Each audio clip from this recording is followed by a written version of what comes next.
Maverick News presents The Rick Walker Show. Defrag your mind.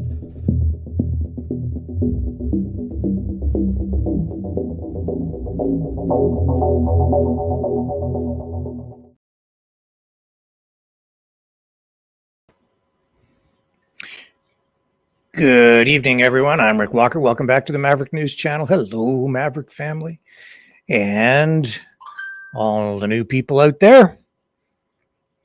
The world is watching, and that's a good thing. Ooh, strange show last night. I don't know if tonight will be any better or not. We're going to try to keep things on a reality track as much as possible. Leading the transmission tonight, this story about Osama Bin Laden's letter to America. I have a different take than what I'm hearing from, well, it might be shifting. Until I have to say there have been some reports in the last hour, maybe two, that I've noticed that are shifting the narrative a little bit. Anyway, if you don't know what I'm talking about, Osama bin Laden wrote a letter to America. At least we're told that he wrote this letter some months after the 9/11 attack. And this letter, which has been around since then, is now going viral again.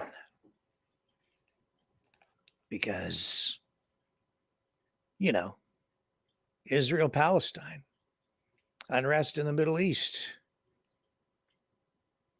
Like I say, I think my perspective on this, I think you'll find it just a little bit different.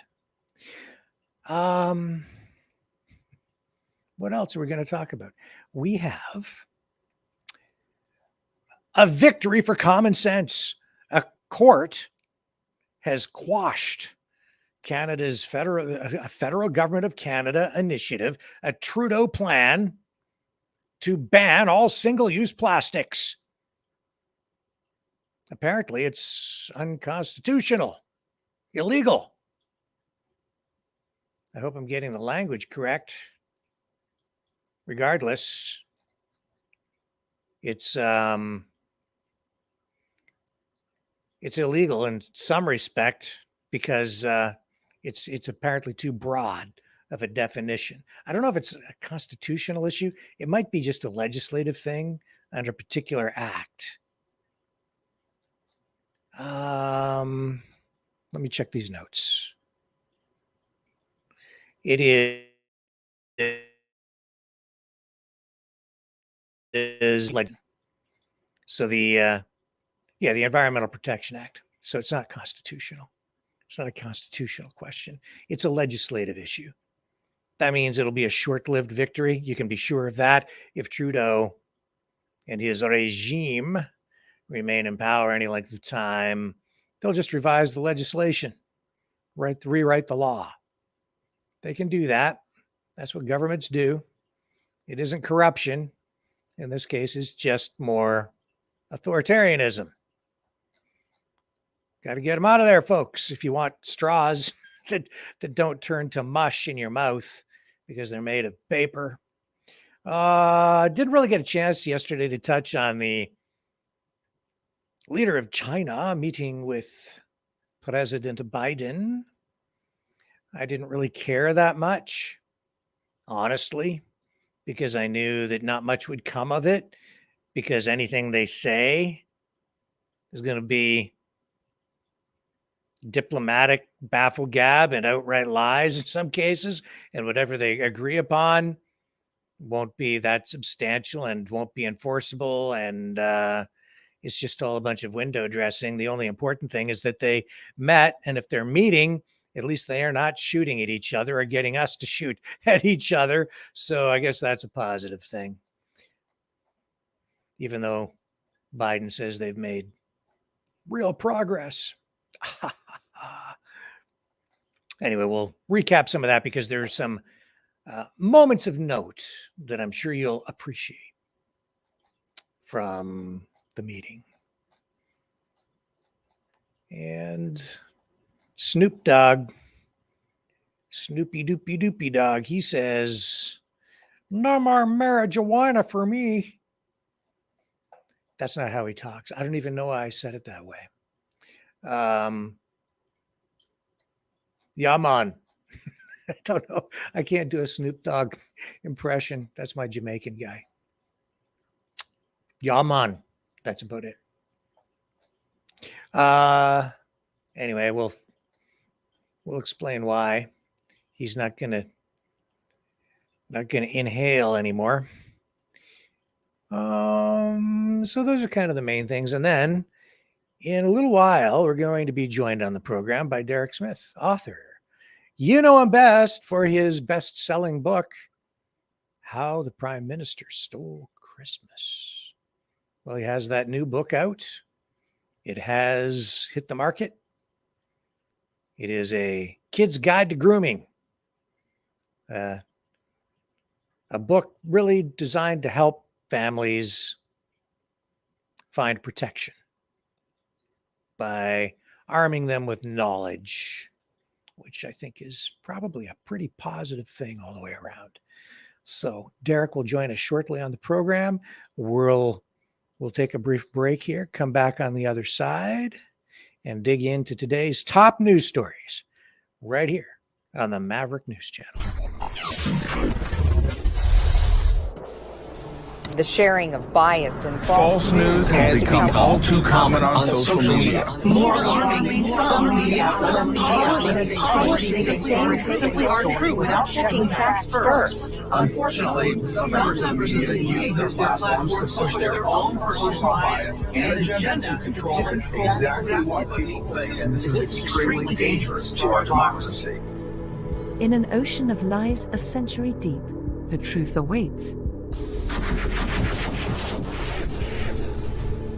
Choose not the red pill. Choose not the blue pill. For both are an illusion. Discover the power of M. The power of individuality. We are Mavericks. We are the way to the light.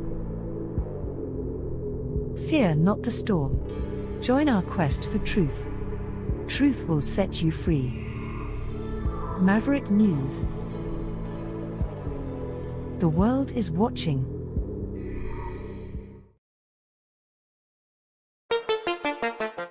The New World Order. Government overreach. The Great Reset.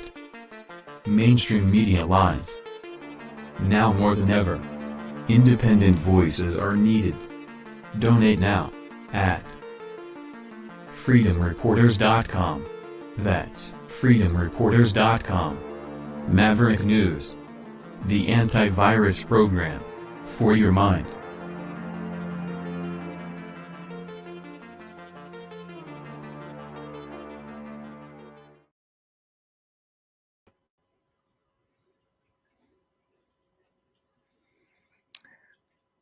I wasn't even going to talk about this tonight because I don't like being used.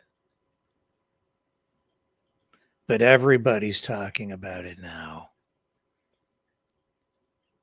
which almost leaves me no choice. I could just not talk about it. I could just not get involved, but it is news, I guess. And I guess I will talk about it because I think my perspective on it brings some value to the conversation.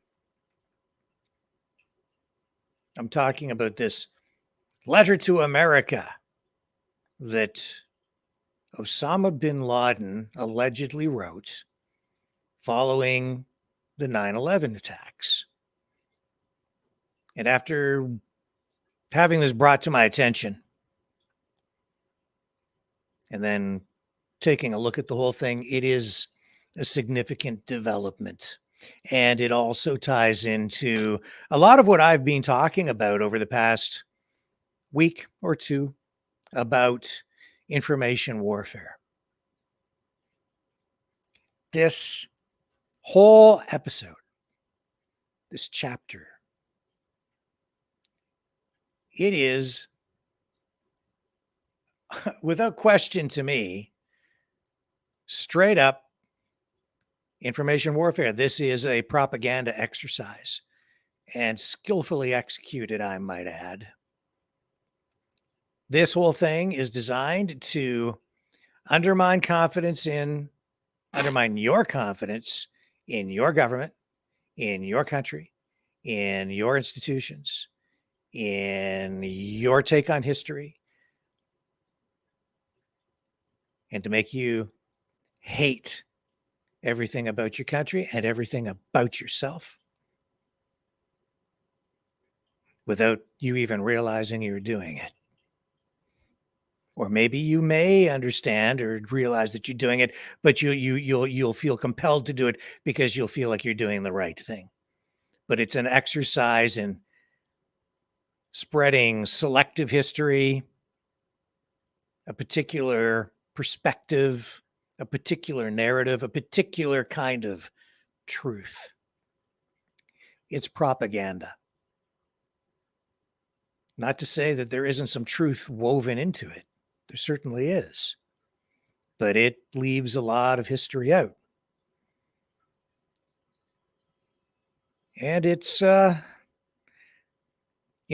is extremely convenient for our adversaries because in this case, they didn't have to write. Well, not really. They didn't really have to write the narrative. It was already ready-made for them in the form of this letter, which had been posted online through the Guardian newspaper in Britain. It's been up for years. Today they took it down because it went viral. Why did it go viral? That's a really good question. Well, I'll tell you why. Propaganda, information warfare. Somebody started rolling an information snowball down a hill. They tapped into some social media influencers, made some TikTok videos, made a compilation. You think this is organic, that it just happened on its own, that now suddenly people are watching, well, first of all, watching these videos, in particular on TikTok. These videos were produced mainly by young social media influencers. And they talked about this letter as though it was eye-opening. It was creating an existential threat for them on a personal level. It was shocking. The revelation that our country has done these atrocious things. And then they encourage everyone to go and read this letter. And that is really what it's all about. It's to direct people to the letter to read it. They wanted to get as many people to read the letter as possible to do as much damage as they possibly could through information warfare. And the letter is very anti-Semitic, very anti-Jew. It's homophobic. It is anti-American through and through. I have a copy of it. I'm not going to read the whole thing. If you really want to read it, you can go online and find it yourself. It's out there.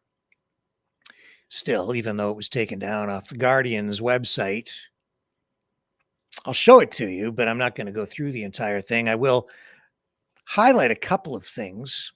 on it. But before I show it to you, let's take a look at what the mainstream media is doing with this tonight. So here's Newsweek. And this is an important story, I guess, just because it's only because it's getting so much attention, and it's, again, making people, in particular, I think younger people, question everything that they've been told or that they think or believe, which is, it's okay to question things. But if you're going to start questioning things, I would encourage everyone to make sure you get the full picture, all the information, not just the information Osama bin Laden provides through an old letter online that someone has invested a lot of energy in order to get you to go read it. Anyway, here's Newsweek. It says Navy SEAL who killed Osama bin Laden speaks out about TikTok praise. And this is, it's a funny thing. The language that I'm seeing around here. So this is pushback, okay, on the American side, because people are saying, oh, I read the letter and Osama bin Laden was right. Was he? Really? Oh, okay. It's weird. Weird. Parents news. of future graduates, here's the chance for you. Anyway, this is not what we want to see.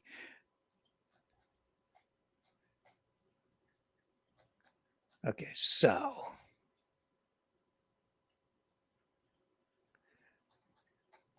here it is. Here, this is this former Navy SEAL. He says the new TikTok fad is the positive reaction from Gen Z after reading "Letter to America" by Osama bin Laden. Deceit is a mask the devil puts over the eyes of useful idiots. Right. Deceit,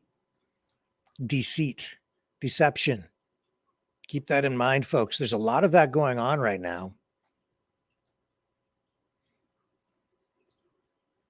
So this former Navy SEAL was part of the SEAL Team 6, went into that Pakistani compound and killed Osama bin Laden. And then afterward, he was buried at sea because in a ceremony that was in line with his religion. So it was done in a respectful manner, carefully. But they didn't want him buried in the ground because the Americans did not want him martyred. They did not want a gravesite used to preserve bin Laden's ideology and his message, but his message lives on in this letter. And in the letter, he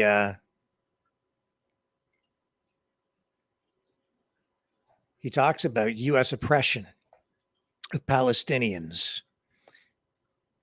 Let me bring this back up here. I'll show you the letter.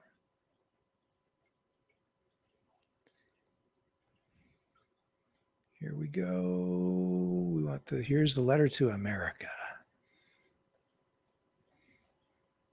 from Osama bin Laden. So this is a copy of it right here.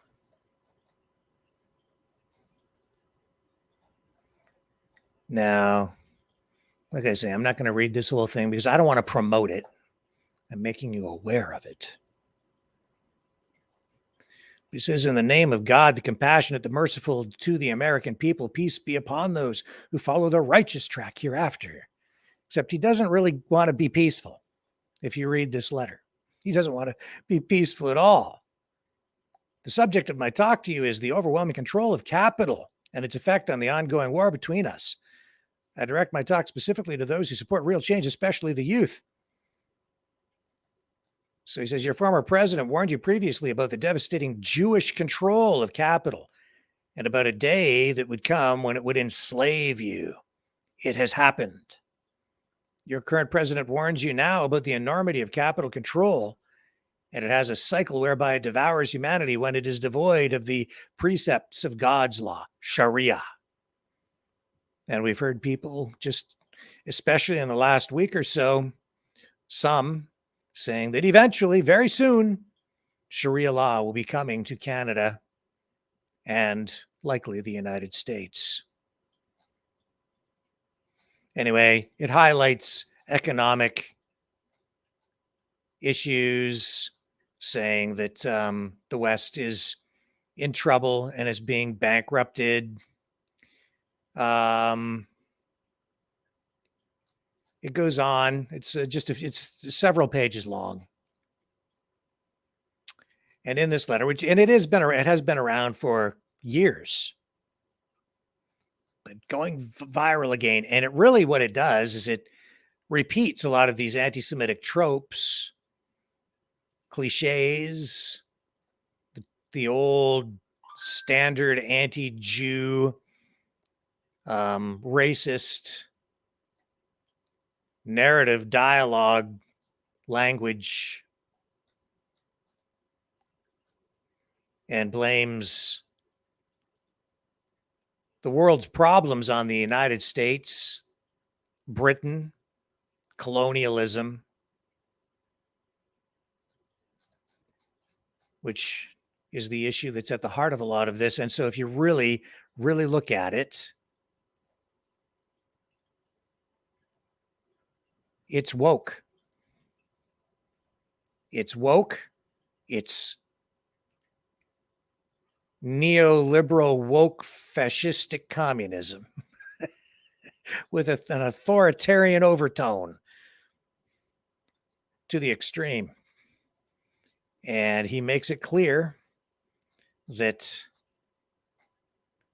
right here it says, the United States shall pay for its arrogance with the blood of Christians and their funds. So he's out to get not just the Jews, but the Christians as well. No doubt because he sees the Christians as being in league with the Jews. So it's anti-Zionist. It's Jews and anybody who associates with Jews. It's the Jews and anybody that supports the state of Israel. It's anybody that he points a finger at, and he's going to get you. Him and his terrorist buddies. It's the strangest thing. Never thought I'd see the day, folks, when Canadians and Americans would be looking at Osama bin Laden as honestly, some people almost embracing this guy as a hero tonight. And wow, is that misplaced? If you think that Osama bin Laden was ever really on your side, think again. Our government might be pretty bad in many respects, but that's because we have some politicians and bureaucrats in there who have been bought and paid for, I think, by outside interests, whether they're corporate or governmental from other outside governments.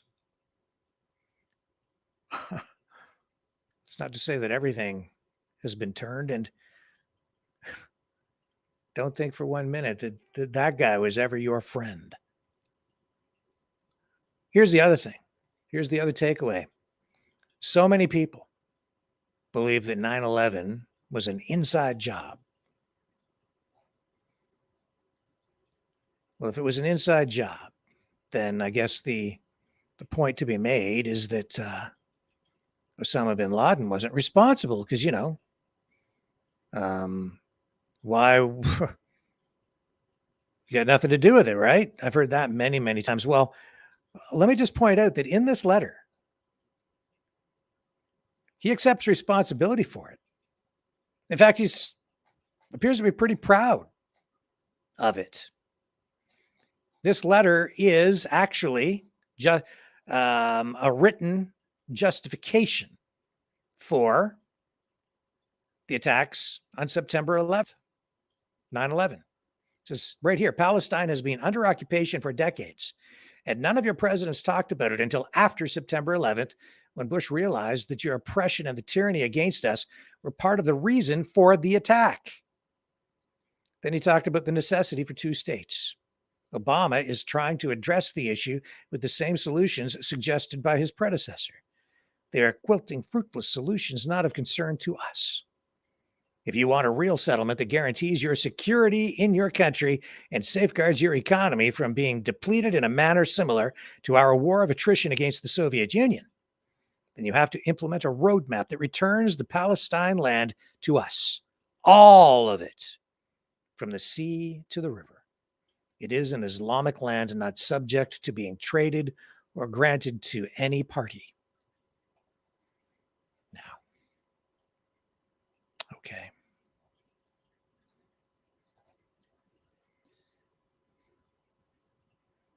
Interesting. Like I say, this has been around for a while, this letter. And now suddenly it's gone viral.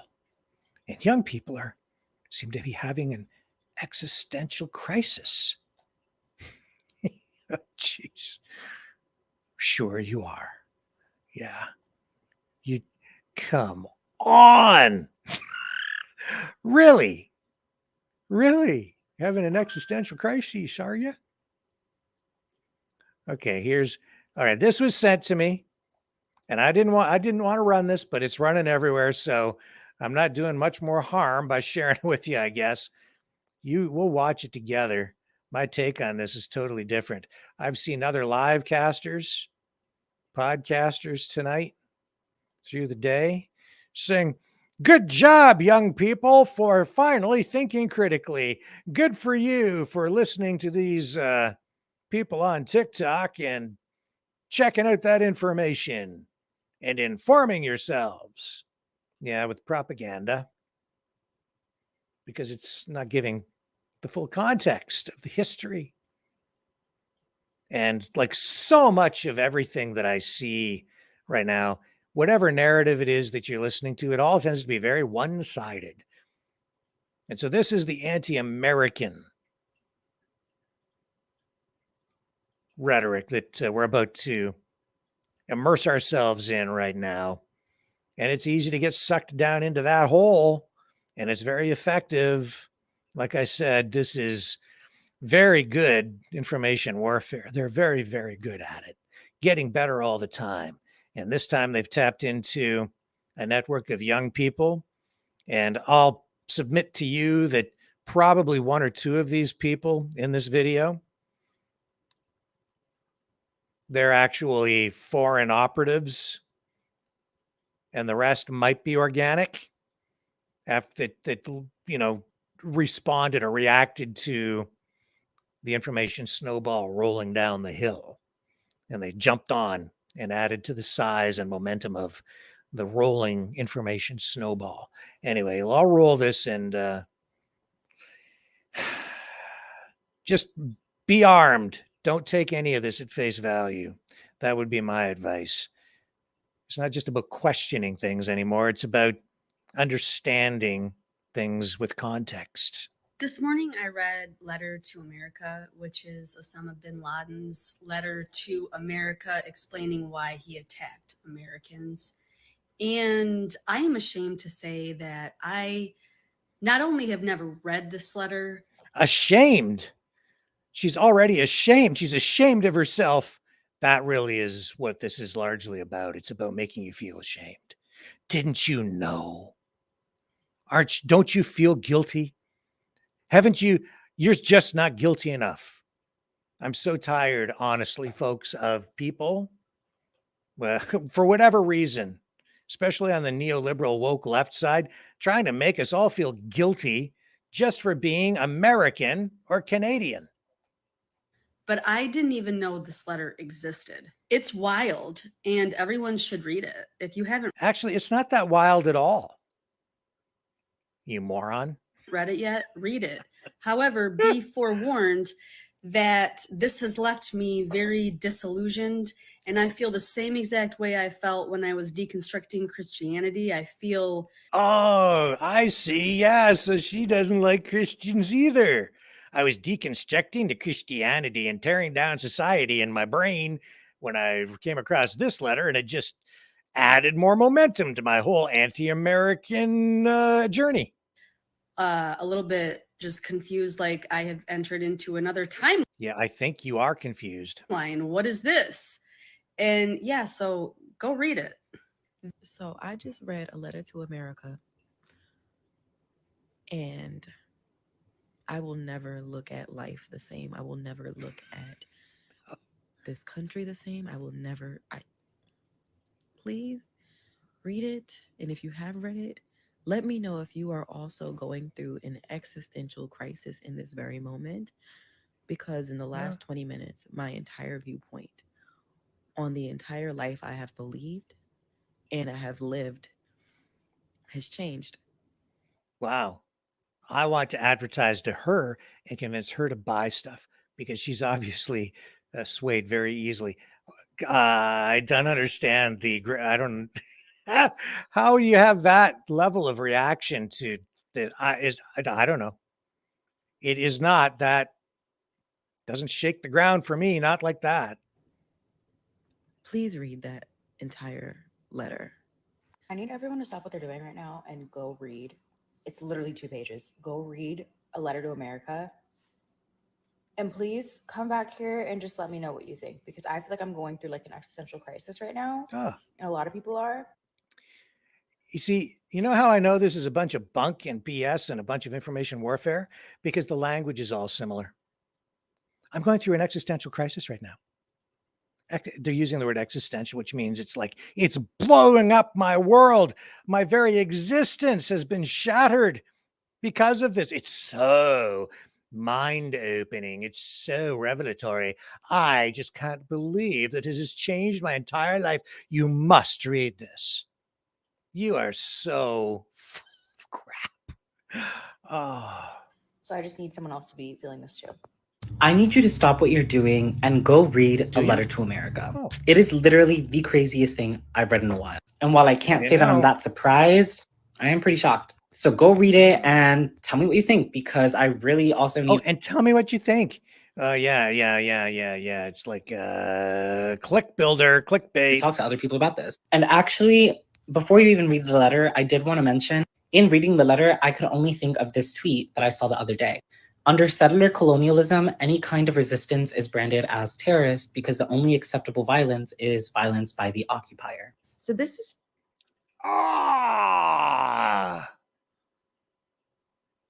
Really? If the only acceptable violence is the violence by the occupier, then why is it that's such a load of crap? It's just such a load of crap. Who's been held more accountable for violence than the colonizers all around the world? Whether it's in South Africa and farmers who are under attack there in the aftermath of apartheid, farmers murdered. Or how about our prime minister apologizing repeatedly, prime ministers in Canada apologizing repeatedly for various moments in history that just don't live up to today's neoliberal, woke, anti-colonialist ideological standard. Repeatedly.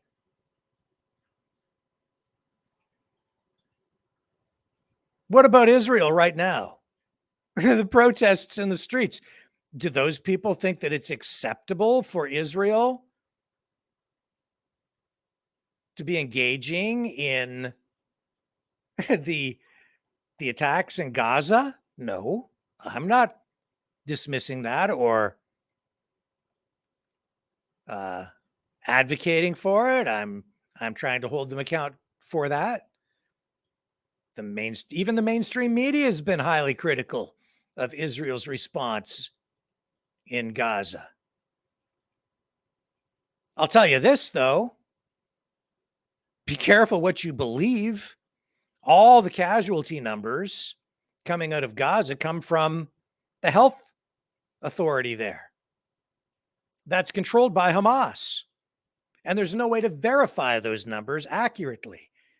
So whether you're talking to the World Health Organization, other governments, any organization that has tasked itself with trying to verify those numbers of deaths, they've admitted that they have no real way to know for sure if those numbers are accurate. All I've been able to glean from what I've been reading and absorbing from all of that is that they're saying they think that they're acting in good faith when they're sharing these numbers with the international community and the media. I doubt it. Are you kidding me? I seriously freaking doubt it. I wouldn't believe any of that information. There is no way to know how many people have actually died. They're just giving numbers, and they're in the thousands. Is it true? Don't know. We probably will never know for sure. They have every reason to lie because we are in an information war. And look at the crap that is coming out of both sides in terms of information warfare propaganda. People just making stuff up, saying things, some truth, some of it's true, some of it isn't. They're absolutely, completely fabricated videos and memes coming out of there. We've seen all kinds of images generated by artificial intelligence, images of what appear to be like fathers carrying kids or adults carrying kids on foot in sandals or in bare feet through through rubble. And then you look closer and you see that the kids have 6 fingers. And then people have said to me, well, that proves that those images are fake. Yeah, obviously, and clearly produced with artificial intelligence technology. But then I thought about it. And you know what I think that really is? It's double reverse information psychological warfare. If you want to demonize your opponent, one of the things that you do is you dehumanize them. And there's been a lot of rhetoric on both sides about, well, there's been a lot of information out there about aliens, right? Aliens. And if you want to convince someone to kill someone, you dehumanize them to the point where you think that they're not even human. Makes it a lot easier to kill someone if you think that they're an alien. So you're seeing pictures come out. And this is not a fact. This is just me assessing it and throwing out a possible reason, a theory, if you will. Not so much a conspiracy because it's happening. It's actually happening. This is an explanation as to maybe why. It could be that the computer's making a mistake when creating these artificial intelligence generated images, which are clearly fake. But then you think about it. If the computer is smart enough to be able to generate the image to begin with, don't you think the computer is smart enough to know that human beings have 5 fingers or 4 fingers and a thumb to be more accurate? Is the computer really that stupid that it made a mistake and created an image with kids or adults or people with 2 arms in some cases that I've seen, and it's strategically located so you can't really tell? It's just kind of like, that's a little bit weird. Where's that extra arm coming from, with a bunch of people kind of all grouped together? And then you realize that person has a 3rd arm, or this person has an extra finger or 2. Or a 3-finger claw. It's being done on purpose, in my view, to make people view the people in the images as less than human, aliens. And if you're way down the rabbit hole, and you've been subjected to the psychological warfare to that level, to that degree, you're going to view that, and even subliminally, you're going to pick up on that. You're going to absorb it. And it's going to reinforce visually what you are already thinking in your mind, because these ideas have been implanted in there using powerful psychological manipulation. This is modern warfare. I'm very certain. I can't sit here tonight and prove that because I don't know who made those things. You're not supposed to really know. But this is going on all sides. And I can tell you, too, from the style of everything that I'm seeing in this media landscape populated with this information warfare, these posts, social media. Social media is the main battleground for it. And as I sit and I look at this stuff, the style is very similar. From news cycle to news cycle, from one world event to another, as I see this kind of information being produced, I'm getting to the point where I can say, that one coming from a similar source, and that one's coming from a similar source. Because there are many players. I can't say what the source is, but you can see that there are certain groupings of posts that have very similar characteristics. It's a style. Videos and still images, both.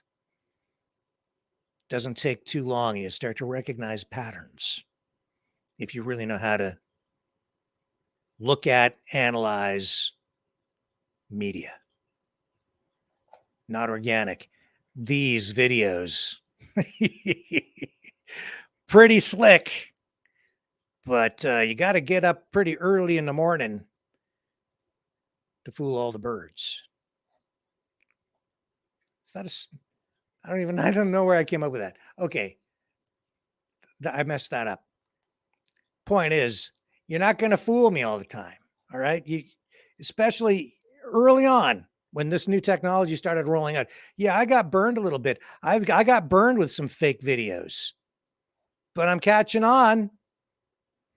Fucking insane. I just read Osama Bin Laden's letter to America, which I will be going through right here, but it's actually so mind fucking to me that terrorism has been sold as this idea to the American people, and honestly just so many Western inhabitants within certain nations, that this group of people, this random group of people, just suddenly wakes up one day and just fucking hates you, just wants you dead, wants you gone. And this is all because they believe that they're better than us. Like, that is the root of terrorism. It doesn't make sense. They just hate your fucking nation. But reading this letter, it becomes apparent to me that the actions of 9/11 and those acts committed against the USA and its people were all just the buildup of our government failing other nations. So you see, it's, when it comes right down to it, it's all our own fault. You should be ashamed of yourself. You should be ashamed of your country. I'm not saying that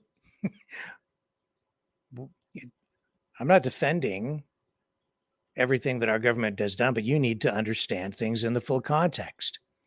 You know, everything I've been seeing today, just about everything, especially in the in those who are embracing this,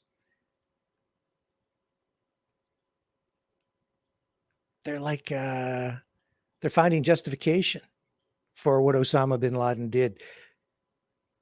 Here's the thing.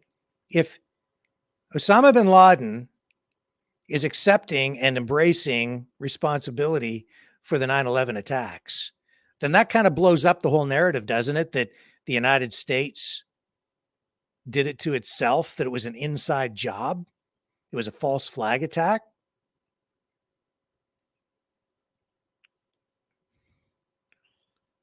So which is it? I'll tell you, the false flag attack narrative is designed to make the United States the bad guy no matter what. It's to undermine confidence in the system and government and institutions, and even make you hate yourself. Oh, it's the corrupt government. They did it just so we could go and kill them all over there. Yeah. There's some weird things around 9/11, to be sure, but which way do you want it? Because I don't think you can have it both ways here. If you're going to embrace this, then Osama bin Laden is responsible for 9/11. He's also responsible for a lot of other terrorist attacks, any way you slice it. And the United States is responsible for doing some very stupid things, for playing both sides off against the middle, for creating bad situations. But I'll tell you, that happened as well in an environment where the other side should not be getting a free pass. Afghanistan? Is that all the United States' fault? If you go back and you look at what was going on in history, and you go back to the 70s, who was in Afghanistan before the United States? Russia. 1979, Russia in Afghanistan. How did the United States respond? Well, first of all, why was Russia in there? Well, it depends on who you talk to. I would say Donald Trump was, when he was in office, and even now, if you ask him, he'll say it's because, as I recall, there were terrorists going into Russia, and so Russia was justified in going into Afghanistan. They should have been there. I think that's basically his take on it. Probably a little more than that. But it wasn't just that. Russia was in there because they were trying to prop up communists. This is, the former Soviet Union. So they went in there to try to prop up communists. And they were at war. And the United States and allied countries responded because they saw that as a threat. In reality, what was going on is it was the last battleground, really, physical battleground of the Cold War. That's what was happening in Afghanistan at the time. So the conflict between the Soviet Union and the United States was played out in a very real sense there. And the United States did it as a sort of a proxy war, and they went in and they funded the Mujahideen, who went in and they were fighting the Russians. And the Russians had a real rough time in there. They were not successful, and eventually they pulled out. And when the United States decided to go in, I remember, I was alive. That's how old I am. I remember there were some people sounding alarm bells saying, not a good idea. Russia had a rough time in there. What makes you think that you're going to go in and experience anything different? Because the way they fight there, it's going to drag on for a long time. Not wise to go in. And I'll tell you this is something else that people are not aware of.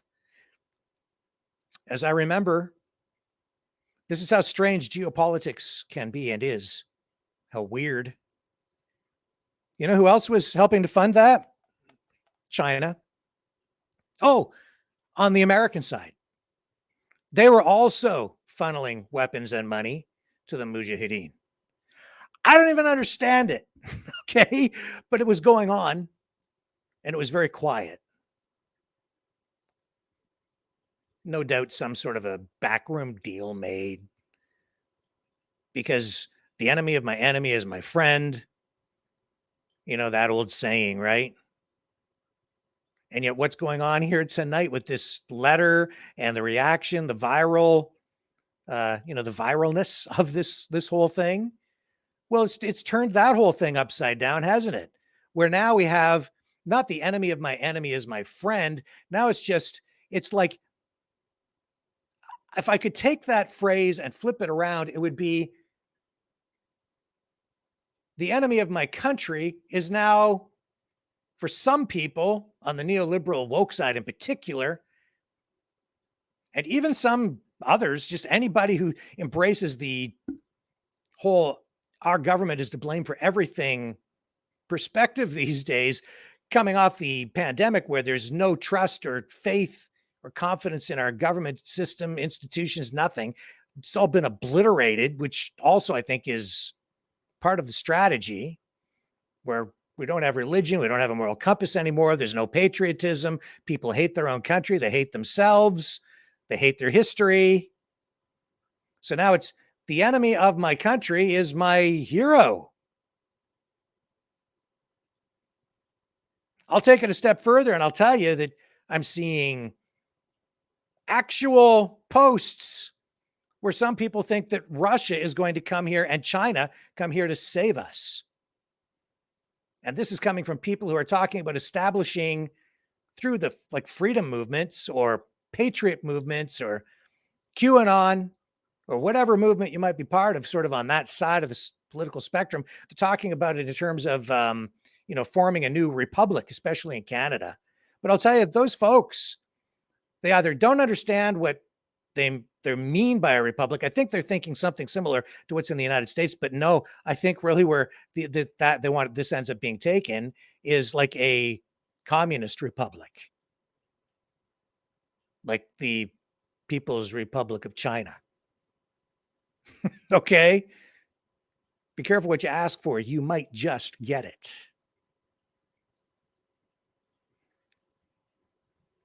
And how do you get that without firing a shot? You just disrupt things, wreck things with this kind of information warfare. Wow, has this one been successful? Another really good one. It's fantastic. And wow, is it filled with Nazi stuff.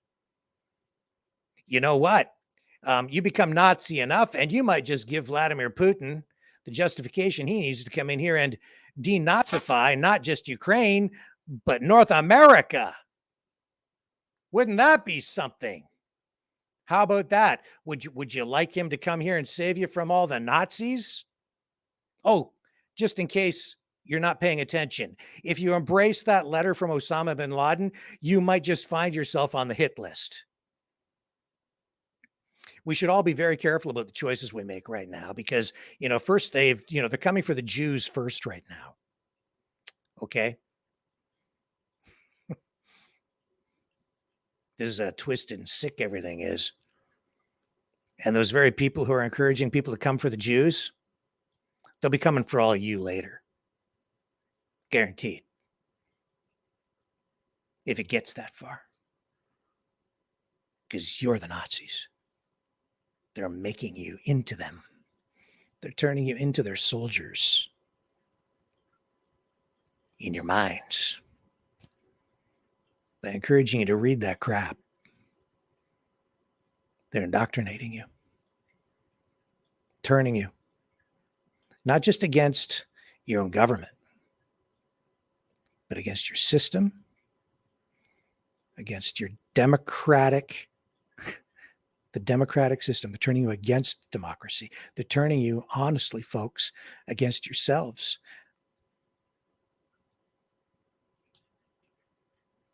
And Osama bin Laden makes it very clear that America will pay with the blood of Christians. First, they came for the Jews. Look it up. Christians. Has there ever been a religion more persecuted in time than the Jews and the Christians?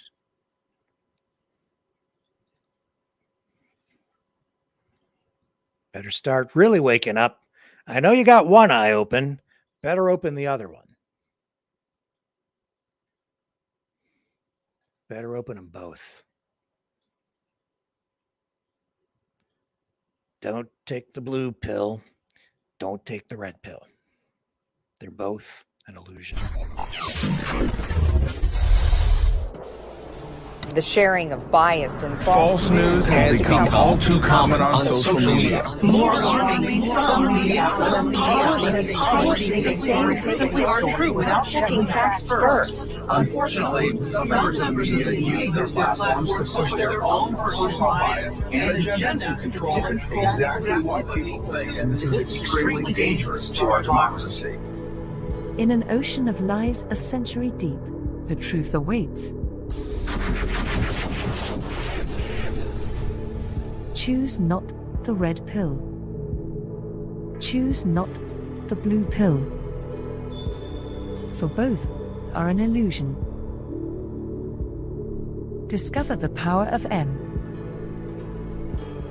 The power of individuality.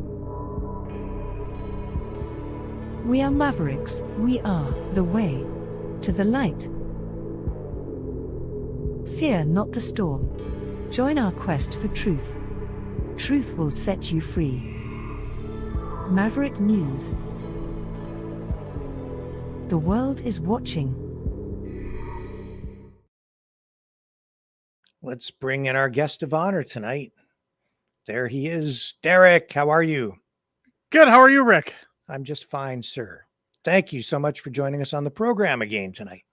It's my pleasure. This seems to be a second home for me, so it's always good to come back and have a chat with you. Yeah. So it's an exciting time for you because the new book that you've been working on is now finally out there and is for sale. It is indeed. We had our last book about the young kid's guide to grooming hit, but we really wanted to put something out this year that was a direct sequel to the first book that we launched, How the Prime Minister Stole Freedom. So we wanted to do something that was kind of giving back to the fans, giving back to everybody that enjoyed that book. People enjoy the ideas that we've run for the last year or so. And, they kept saying, are we ever going to see another prime minister style book? And I said, you know what, let's go back to what made us great. Let's do something fun. There's plenty of jokes to get out of the well. And we've thrown that into this book today. So we just launched yesterday and it's doing well so far. So I'm happy that people are getting their hands on it. So that's great. So again, the title of this is, so I don't get it screwed up, you tell us. It's How the Prime Minister Broke Canada. Okay. And so I'm going to bring this up. It is, I know that it's not available just on Amazon. You're selling it direct as well? Yeah, so a lot of people had asked, anytime I do these interviews or anytime I'm on other channels or even my own channel on YouTube, people are saying, look, is there any way to purchase these books outside of Amazon? Because, people either don't like to support Amazon or they don't have accounts set up with Amazon. And I'd been working on that for quite some time as to how we could make that run. Unfortunately, part of the problem with procuring those books is I have to get them from Amazon and then find a way to ship them out to people who want them. So unfortunately, there is a cost to that. So what we did was we basically are making the same profit we were making from Amazon, but we've said this is a direct way to support us. So what I've done now is included shipping in all prices on our site, Canada-wide. So it's free shipping when you make a purchase, and every single book bought there comes signed from myself, so that you're getting a little bit of bonus for having to pay a little bit extra. That's awesome. So tell us, what is the storyline in this particular book? So the premise of this book is essentially that the Prime Minister, where we left him off at the other in How the Prime Minister Stole Freedom, was he was voted on no confidence and he was told to leave. So what unfortunately happens when there's a vote of no confidence is there's time before people are removed from office or move ahead in their lives. So the Prime Minister had time to still kind of mess around with the country a little bit and try to convince people that, he should stay. So essentially in this book, we have him jet setting around the world as the Carbon King. On his private jet, he attends the Queen's funeral. Of course, he makes a stop at the European Parliament, as well as a little trip to India for the G20 summit, where he embarrasses himself heavily as well. So we've got him kind of going all over the place while people are telling them what they really think of him, and him begging for a second chance to stick around. It's quite a fun story. So it's timely. I mean, was it yesterday he was at that restaurant in Vancouver where he was again, heckled, and I don't know if he was quite swarmed, but over 200 protesters out there. Vancouver police had to send 100 police officers to the scene to protect him. Well, and my question is how's that going to affect the taxpayer? How much is that going to set people back for this kind of security? And going forward, what kind of security is he going to be saying he requires if this is going to be the norm? I think the problem, when you look at everything that's going on, and when it comes to Israel-Palestine, I try to stay out of it. I think Canada should stay out of it. Mm-hmm. Just because it's one of those damned if you do, damned if you don't situations. Yep. But the problem with Justin Trudeau and what we're starting to see is that his woke ideologies are starting to fold on him, and they're kind of starting to eat their own, so to speak. that he can't escape the people that he was once championing, that are now asking for him to call for ceasefires, for him to do, basically their bidding, and he can't. He's backed into a corner, and I really think that this is the start of the end of Justin Trudeau. I think so too. I've been saying, and we've been hearing rumblings that he might resign early in the new year. What are your thoughts on that? Well, I mean, there were rumblings over the summer going on that we might have seen a fall election. I thought that was a little too premature, but if you look at the behavior of Pierre Poilievre, even folks like Maxime Bernier, during the summer, they were kind of all moving around, Trudeau even taking press conferences. I kind of thought they were getting into that mode where it's, hey, we're getting on the campaign trail. We're going to start early. We'll take the summer to get out there, so to speak. But as Pierre moves on with his rallies right now, and when you see the carbon tax cut off, or carve out, I guess you could call it, in the eastern provinces on heating oil. Of course, that conveniently happened right when Pierre Poilievre was doing his rally in Newfoundland, and the Liberals are losing seats. So I think we're getting closer to what could be an election, or at least a push for an election, when you see Jagmeet Singh and the NDP start to side with the Conservatives when it comes to asking for the rest of Canada to get an exemption on things like natural gas heating and other forms of heating in their homes. I think we could be in a position where before Trudeau could actually step down and have a replacement take his position, that we might see an election called maybe by February, March. It's tough to say. In politics, it could always change, right? So I'm going to be anxious to see what happens in the new year, one way or another. So I've been saying I think Trudeau will resign. I think that he will step aside as leader. Do you have any thoughts on that? Because we've seen some criticism coming from within the parties. I think there are people there who are lining up to take a run at the leadership if they can get him to step aside. Right. So we've seen it was either last week or the week before that we've seen one of Jean Chrétien's former MPs come forward, or one of his former cabinet members come forward to suggest that Trudeau should resign. And of course, Trudeau, in his usual narcissistic fashion, says, I wish him well. I'm not going to be doing that anytime soon.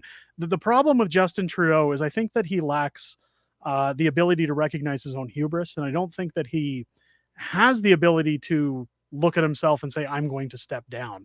I've got a sneaking feeling that he's just going to ride this out with some kind of plan to try and again, that's what we do in this book, is that he just has these plans drawn up to say, I got to stick around. I got to find a way to stick around.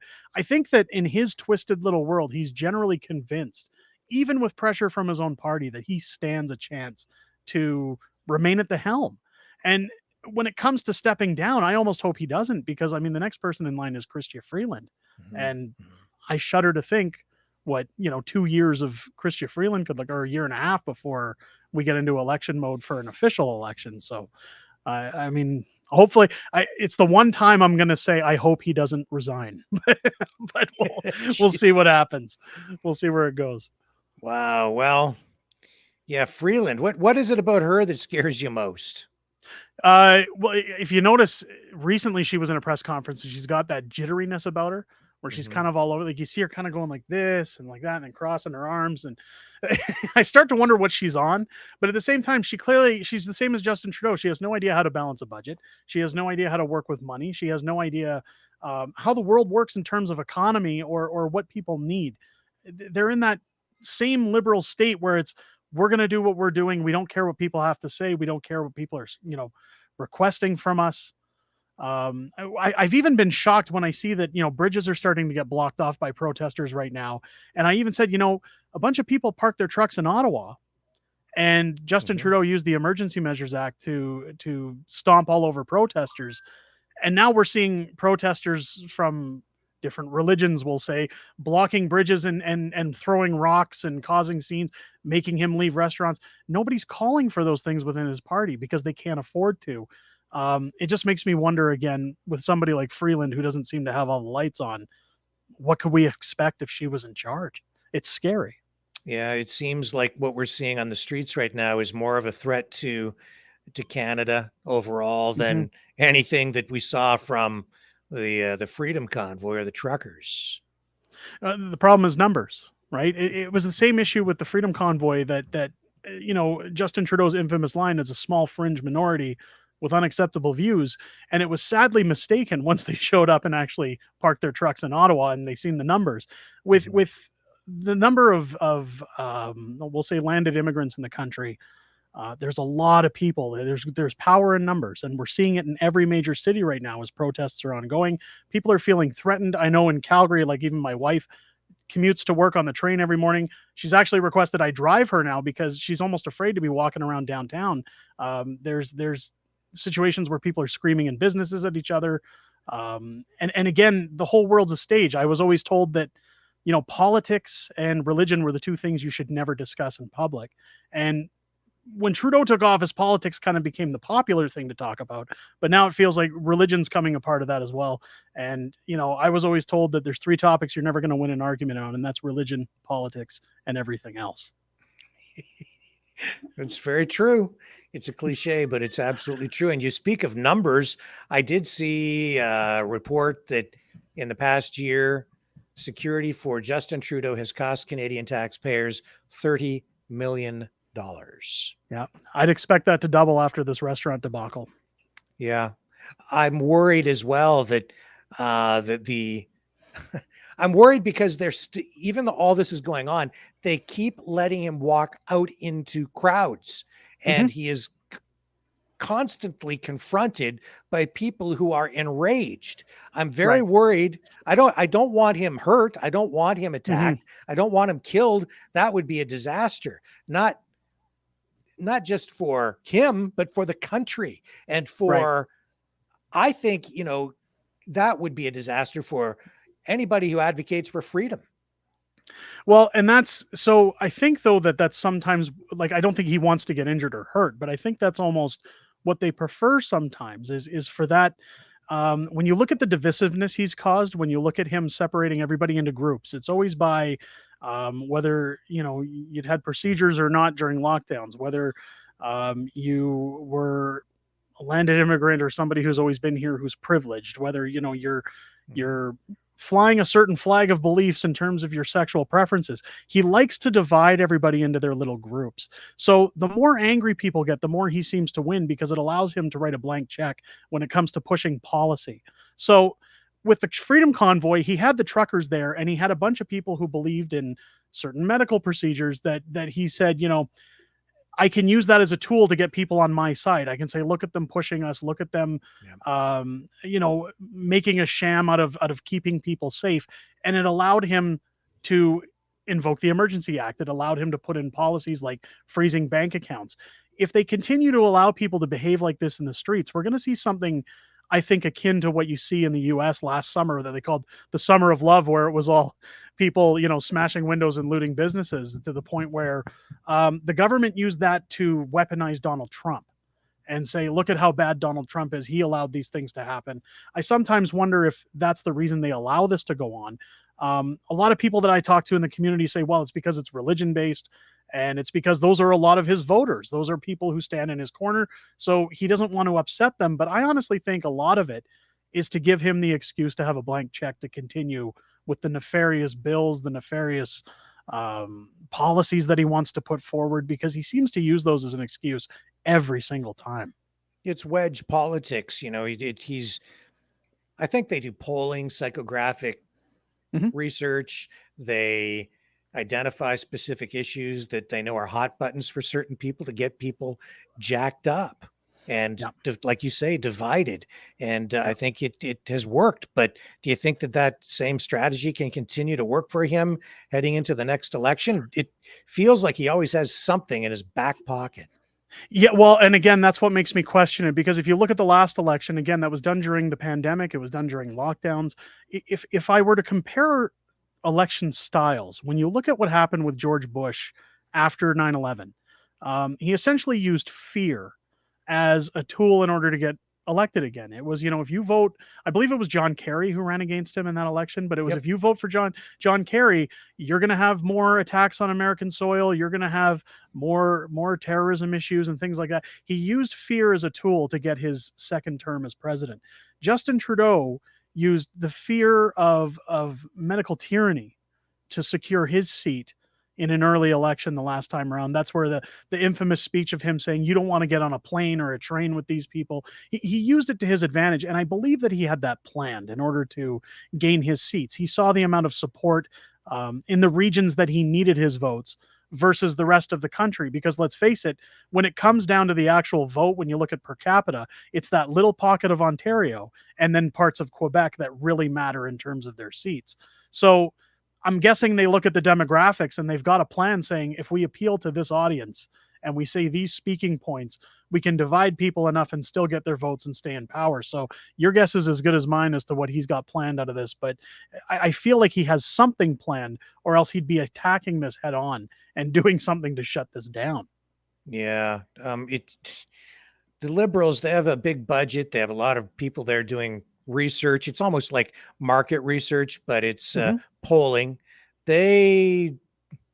They're not stupid, man. Like, and they've got time if they want it, right? Because they could stretch this out easily until the end of next year, even if they wanted to, before they have to call an Absolutely. election. So a lot can change in politics. What do you think are going to be the main issues driving things forward in the coming months? Well, Pierre Poilievre said it specifically after the last vote that this is going to be a carbon tax election. I think it's going to come down to affordability for people and money. When you look at scandals like the Kielburgers, and when you look at the Waffen SS thing in the House of Commons, I think that those things are easily forgettable. That, you know, people tend to move on after a while, and when it comes to elections, they forget about those things. When you look at your own bank account, and you look at your lifestyle, and you start saying, look, every time I pay my mortgage and my car payments and my bills, I've got $200 left in my bank account. People don't forget that when they go to the polls. So I think a lot of it's going to revolve around affordability, economy, housing, carbon taxes, basically anything that's going to make people's lives more affordable than it currently is. And when you look at the Liberals right now and what they're announcing and what they're talking about, even when it comes to things like today's overrun or overturn on the plastics ban, they're saying, well, we're going to, you know, appeal that decision. It's costing factories in Alberta billions of dollars to have those plastics banned when we could get better GDP by allowing it. So clearly, again, the Liberals don't have any idea about economy. And I think a lot of people, the majority of Canadians, even those who used to vote Liberal, are just sick and tired of living paycheck to paycheck. And I think that's going to be the killing factor in this next election, or at least why most people who even don't usually vote might want to vote in this election. It seems like the Liberals just push things too far. Like they don't know when to quit. The plastics ban being like one of those things. I don't think it's a popular thing with people. The carbon tax, not a popular thing with people at all. Right. And these things are coming back now to kind of bite them on the butt. So I've always said, and I say it lots of times in my videos, if you look for an analogy of what I think a politician is, they're pigs at a trough. They'll continue to eat until they burst. They never get full. And that's kind of what you're seeing with the Liberals, is that there's never really a solid plan to say, okay, we've done enough. Let's taper off a little bit. Let's regroup and try to strategize as to how we, you know, keep our seats and how we, you know, move forward as a party. They kind of just go full bore with everything they want to do. And unfortunately, for those who maybe don't vote conservative or don't want conservative, when you look at the current polling, it's very apparent at this point that Pierre Poilievre, whether you like him or hate him, is going to be the next Prime Minister of Canada. But the reason he's going to get that opportunity so easily, I think, is because the Liberals had everything to lose and they just went full on it without considering the consequences. And the Conservatives are going to take full advantage of that in the next election. What's it like out there in Calgary in terms of peace, order, and good government? When I say that, I mean when we're looking at big cities in Canada like Toronto, Vancouver, Calgary, Edmonton, you go on with the amount of immigration that we've had, the housing issues, the inflation, we're seeing different religious groups, you know, butting heads, coming together even in the streets. We're seeing conflict. What's it like out there specifically in Calgary? You mentioned your wife doesn't really like to take the public transit now. Right. So the problem in Calgary right now, and one thing that people can't wrap their heads around, but I'll give a little context, is that we have a Liberal mayor. I call her the failed mayor, Jody Gondek, but she took power in office in a city of 1.6 million people with only 175,000 votes. Now, a lot of people say, how did she get in? I didn't vote for her. I don't know how she got in. This other Kevin Farkas was miles ahead in polls to be mayor. And then suddenly there's big donations from we'll just say special interest groups, and all of a sudden she takes the seat. I've stood on the fence a long time to say she was placed. I don't believe that it was a fair election. Now, I'm not pulling a Donald Trump and saying there was, ballots messed around with or anything. I just think money talks at the end of the day. And when you look at Calgary, it's a beautiful, gorgeous city. It's always been very conservative. But as over the years have gone, when we see the mass flooding of immigrants, when we see people moving here from eastern provinces like Ontario and Quebec, we're starting to get a little bit more left-leaning politics into the city. And you see that in cities like Edmonton that are typically now voting the majority NDP.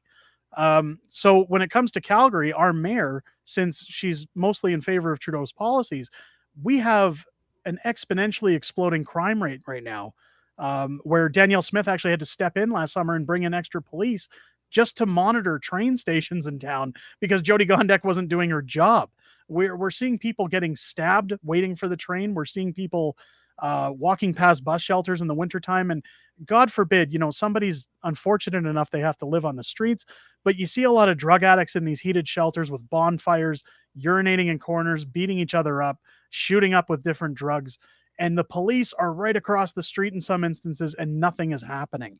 And that's just a testament to liberal policy of this catch and release and no consequences for vile actions. It's part of the reason I'm running in the next election is because as a citizen, I've stood back and said, we can't do this anymore. This city was fantastic. It was great. It's a beautiful town. Much like cities like Vancouver, where you see tent cities, and Hastings being overrun with people living on the streets and addicted to drugs. If it's going to take a citizen to step in and stop it versus a politician, so be it. But I think the consensus around town is that people have had enough, and they can't wait to see her gone. I know that for a fact. I don't think she'll get another seat, regardless of who runs against her in the next election, because I won't be the only one. But whoever takes that spot, I can almost guarantee you, unless there's a bit of treachery at foot, she doesn't stand a snowball's chance in hell of becoming the mayor again. So what specifically would you do if you were mayor that might be different? Well, for one, I want to audit the police force. I want a full audit of the Calgary police force. We have police in town that a lot of them followed unethical orders during lockdowns that I would want a full investigation to say, look, I understand some people were trying to feed their families, keep their jobs. And I'm not going to discount that, but there are a lot of people who take on a job and they don't enjoy or want the job and they abuse their privileges. I would want to get rid of any police that aren't interested in actually policing. And if that's higher ups as well, then fair enough. I would hire people who want the job. There's lots of people out there looking to make an income that are qualified. So I would happily bring in those police versus some that we currently have. I think part of the problem in Calgary is that Jody Gondek and Naheed Nenshi, when they were in power, ran a lot of businesses out of downtown with overpricing on taxes. She just announced a $2.2 million statue to be built in front of a convention center in town while people are homeless in droves and starving and can't afford food. Food banks are at their highest rate. So what I'd like to see is to start getting rid of NGOs in town and trim the fat of useless money that's spent out. Because I'm sure at some point we could actually start saying, what if we were a town that didn't charge business taxes, where we trim the fat, we get rid of all the useless spending, we cut programs that don't need to be in place that are just benefiting friends of friends and bureaucracy. And we start saying, let's set up a policy in town that we don't charge for business tax. We charge very little for property tax. And it would encourage business to come back into Calgary. We have one of the highest vacancy rates in Canada right now in our downtown core. And we used to be bustling with oil and gas companies, people coming here wanting to make an impact in Calgary. And after talking with folks like Sarah Palin, she instructed me as to how she did it when she was the mayor before governor in Alaska. And she actually made it where her city had no income tax or no property taxes and no business taxes at all. So she's shown me the structure of how that works. And I honestly believe with the amount of money that we waste in government, it could easily be done in Calgary. And if we could do it here, hopefully that encourages other cities to get on board with that as well. Wow, that's pretty bold. So if you're not collecting taxes, like almost to the point of zero for business taxes, where do you replace that income? Are you getting that back in some other way because of growth? So there's growth and then there's federal funding or provincial funding, right? Your city gets so much in its budget from the province every year. But the biggest problem is that when you look at $2 million art projects, when you look at studies that are done online, study groups that are being made where people are running these silly studies about gender ideologies and how do you feel in your workspace, and we're hiring staff and paying out pensions that just have no business existing. When you look at the homeless population in Calgary, we'll say, I'll just shoot it off and say, let's say there's 10,000 homeless in Calgary, and that's just a figurative number. For those 10,000 in Calgary, there's probably 12 different businesses that are in charge through the city of running homelessness issues, when you could narrow that down to 2 or 3 and take away all this overhead that we're spending on services that aren't benefiting the homeless. We could plug money into having the appropriate facilities, having appropriate resources for the homeless to give them the help that they need, but also putting more money back into the city that we're not throwing out, which would make up for the taxes that we're cutting in the end. So again, after speaking with Sarah Palin, she showed me how to outline that. And again, when I'd have to do more research into Calgary's NGOs and wasted money, but I don't think it's outside of the realm of possibility. When you look at income tax, I mean, that started roughly after the First World War. And it was required to pay back war bonds. It was a temporary measure that we're still paying over 100 years later. I think the problem is that government doesn't want to give up power. And I've always lived on the joking premise that all taxation is theft, but I also know that you do need money to make the world go around. But if we could make it work and make things more affordable for people, that's my top priority. I see no reason in this city why people are paying $750,000 for a house, and why people, when they're done paying their mortgages, are broke. So enough is enough. I think people need to start having the ability to save again, the ability to put their kids in programs after school, and the ability to maybe go on a vacation once a year or something. You know, like it's enough is enough. Well, we've seen the federal government come forward with a huge infusion of cash for Quebec, where the provincial government there has also matched the federal contribution. So it's $1.8 billion they're spending on housing projects, government housing projects, to address the housing shortage, which is being exacerbated by massive immigration, which we're going to see even more of because of the conflict between Israel and Hamas. You know, I think Trudeau said we're, you know, poised to take an additional 500,000 Palestinian refugees. He's prepared to do that maybe in the coming year. What about Calgary? Are you experiencing similar kinds of stresses and problems? And how does that relate to what's going on in Quebec? Because not every province is getting this federal funding. So what you're seeing going on, and Pierre Poilievre talked about it last weekend, was these are, when you look at the money that's going in, and I'm not discounting what's going on in Quebec because that's been well documented, but in a lot of cities, they're starting to talk about, look at all this federal money that's being given for housing projects, for building projects to get past red tape. Pierre Poilievre had shown that these are actually bribes that are going to mayors for photo ops on projects that already existed. So we're seeing that houses were already slated to be built and not a single one has been completed or finished. And the Liberal government's just coming in and floating, you know, $25 million to a mayor or something, saying, let's get a photo op. It makes us look good. When nothing essentially is happening. The problem we have in this country, and look, I've said for a long time, Canada is one of the freest countries in the world, aside from policies Justin Trudeau's put forward. And one thing that we've always strived on is immigrants. You know, if you want to work, if you want to get your hands dirty, and if you're prepared to, you know, leave whatever problems you have and come here to make a home for yourself, one can be provided so long as you're willing to, you know, contribute and work. The problem when you look at these 500,000 immigrants, we have a mass immigration problem in this country.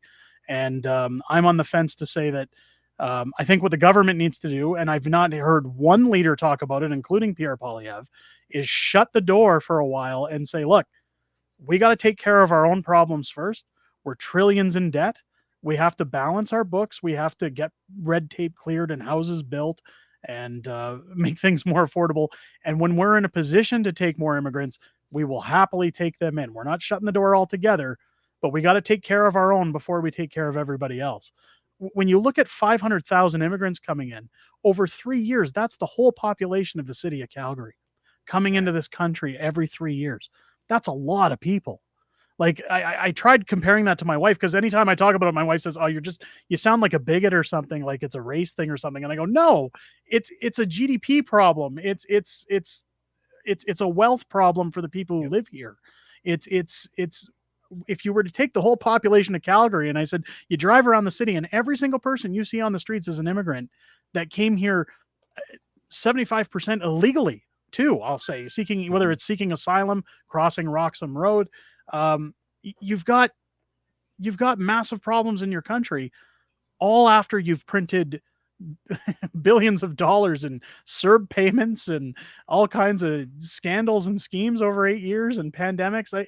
The time is done to stop virtue signaling. And I don't want to be cruel to anybody and say you can't come here, but it's kind of like the old saying when an airplane's going down, you need to secure your air mask first and then take care of your children because you're more capable. It's the same thing with a country. You have to take care of your own, and as soon as you're secure, then open your doors, then have opportunity for people. But currently we're bringing in people, we just have no opportunity for them, and it's bringing us all down. I totally agree with that. And even if you look at what's happening in Quebec, that 1.8 billion only gets you 23,000 units. And even with that, I would say that what's the approach to solving the problem? More government intervention. It seems to me like, and they're only getting the money if they commit to densification, which is a phrase they keep throwing around. Sounds to me like they're going to build some government housing project slums, and then push a bunch of people in there living in very condensed shoeboxes or something. It scares the living heck out of me. Well, not only that, but you got to look at Quebec as a province. Like, keep in mind, this is what's been labeled as a have-not province. They get $16 billion a year from Alberta at a time when they've shut down Energy East, when they've said we have no interest in oil, we don't care, but we want your money. These are the same guys who voted for the rest of Canada to not get a cut on the carbon tax, even though they don't have carbon tax of their own, or their own plan, I'll say.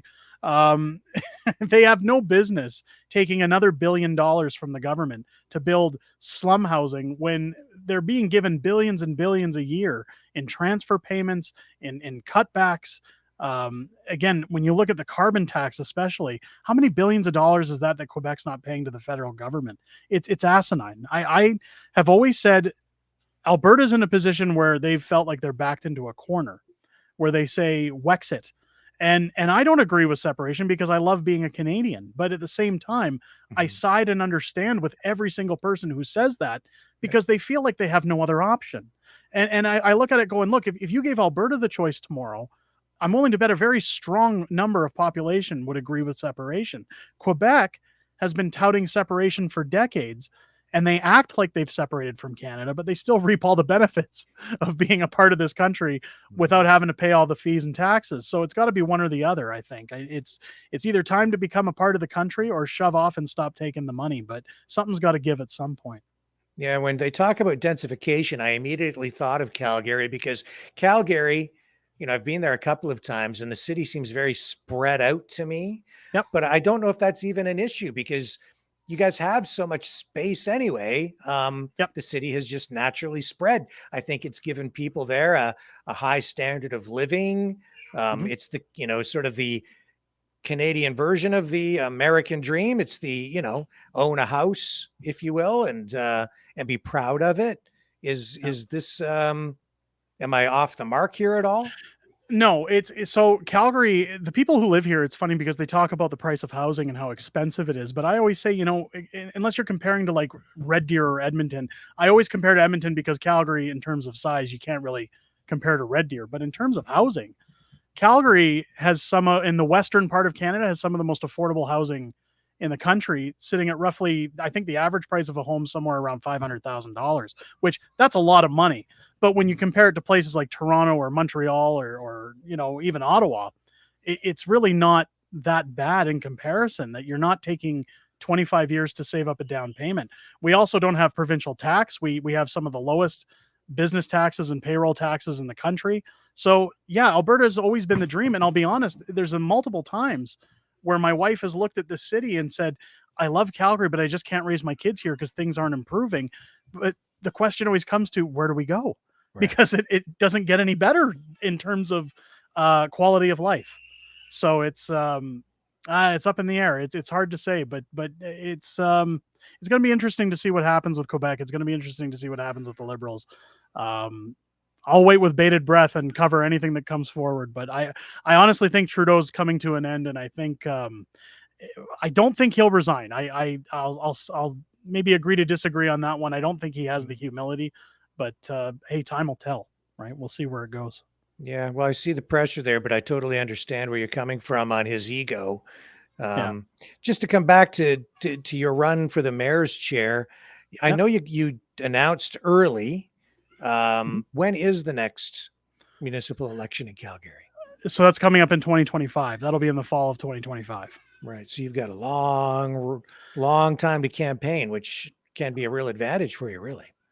Super advantage. It's, you know what, I've had a lot of time to really get, all my information together to start building a team of people that are interested in helping, that, want to contribute, that have the same shared interests. It gives me a chance to also talk to people that could be contributing to a campaign as well, and assure them of where I'm standing as well as where I plan to go moving forward. So instead of just jumping in last minute, trying to convince people I'm the real deal, it gives me a few years to kind of get out there, get my name out there, and be familiar with people without being in office ahead of time. If you're familiar with convoy lawyer Keith Wilson, we sat down for a talk, and he says, do you maybe want to run for, a council position first? Because he says, that mayor's job, it's a tough uphill battle, like to convince 1.6 million people that you're worth that job without holding office. And I said, I don't think it's going to be as hard as people think it's going to be because of who I'm competing against. But at the same time, I said, I'll take all the time I can get. And I love a challenge. I mean, people, when I got into the book business, people said, do you have any idea how hard it is to write a best-selling book and get on the charts? And I said, watch me do it. And sure enough, we've done it 4 times in a year. So I'll take that challenge, and I'll be happy to run with it. Even if I fail, I was talking to Rob Anders, a former Conservative MP in town, and he says, I can give you a hand, and we can set it up in a way that even if you lose, we win. And my objective is just simply to point out that, hey, I'm just a guy at the end of the day. I'm not a lawyer. I'm not a bureaucrat. I'm not a home developer that's running for office. I'm a regular everyday citizen. And if you guys want change too in your cities, stand up, get involved, and maybe run yourself. It's not impossible. Yeah. Well, we've seen that happen in some municipalities. Right here in town, we have somebody who ran locally who is making a huge difference just as a councillor. So it does matter. If you get involved, you can make a difference. One person can make a huge difference. Absolutely. Well, and part of what got me into the race was when I met with Jordan Peterson and we were talking about it, because he'd seen my tweet calling out Jody Gondek, and he said, "Were you serious?" And I said, "No, I was joking." And he says, "Well, could you be serious?" And I said, "Well, I suppose." And he said, "Look, in terms of politics, the decisions that affect most people happen at a municipal or provincial level." Right. He says, what you see in federal politics is a small fraction of what affects the masses. You're more affected by what happens in your town and their policies than what Justin Trudeau pushes in Ottawa. Unless, again, we're talking about things like lockdowns. But but he had a valid point. So he says, if you really want to make change, this is where you get in. So that's where I say to anybody who's ever doubted it, if you do want to make a change, start at the smaller end, get on a board, join a PTA, talk on behalf of a school board, get on city council. If you've got good ideas and people in your neighborhood like what you have to say, the worst thing that can happen is you can fail. So well, that's I don't really see any reason. That's the strategy that the left-wing woke progressives have been employing for years, and they've captured our institutions, our universities, and even our municipal councils. That's what's been going on. You go across the country, every municipal council I see, they're populated with elected officials who are neoliberal, woke, progressive types. Yeah. And absolutely. It works. So we need to do the same thing. Just push back. Fight fire with fire. Yeah. Yeah, absolutely. Yeah. So just to come back to your book here. Again, where can people purchase this? Not just on Amazon. How can they purchase it directly from you? So they can get it on Amazon, or they can go to unacceptablefringebooks.com and they can buy direct from me. Again, I ship them out of my my home office. I have told people that if you're ordering the new book from that site, demand has been high. So I'm still waiting on shipments. I've guaranteed everybody that orders will ship within 10 days of purchase, not 10 business days, but 10 days of purchase. I will ship your books out or sooner. So my advice to anybody who's wanting this or the bundle or anything to do with this book is order soon. So if you're wanting it for Christmas, you're getting it on time. I know the post office gets backed up towards Christmas season. So they do make great gift ideas. At least that's what I've been told. I know Danielle Smith sat down for an interview with me today, and some of her people said they're going to order some of those. So they obviously, there's obviously interest for Christmas gifts. So jump on it now, get your deals, and I'm happy to sign as many as people want to purchase from that site.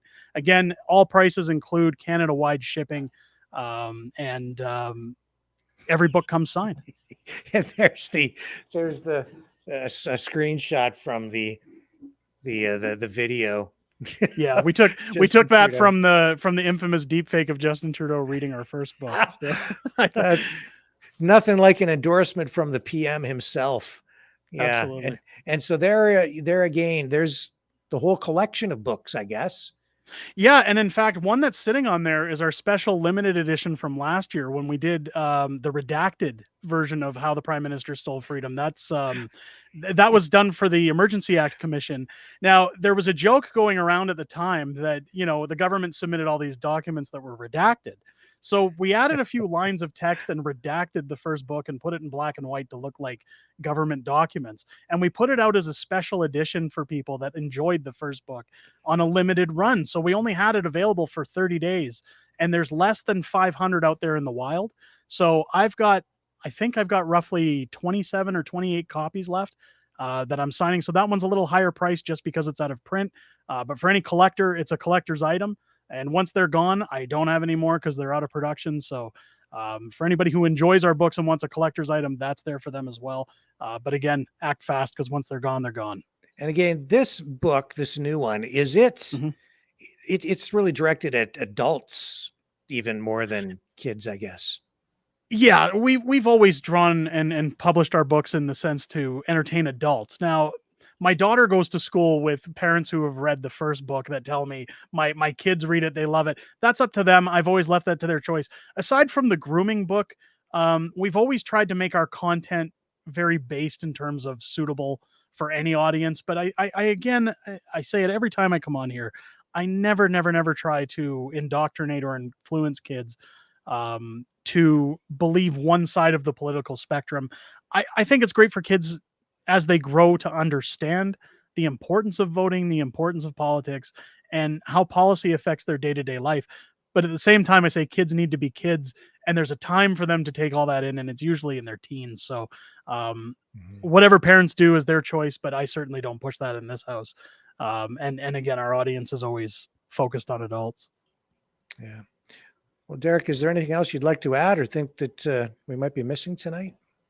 No, I think you've nailed put all the nails on the head there. And other than keep up the great work, I love that you've moved over to Rumble. I watch your show all the time, Rick, and I think it's fantastic. I think you're doing a great job, and just keep doing what you're doing, man. I know it gets tough sometimes. I can't imagine with the trolls and censorship and everything else that, you probably have your days where it's like, why do I do this? But I think you're doing a great job, man, and I commend you for that. And thanks again for having me on. I appreciate being here.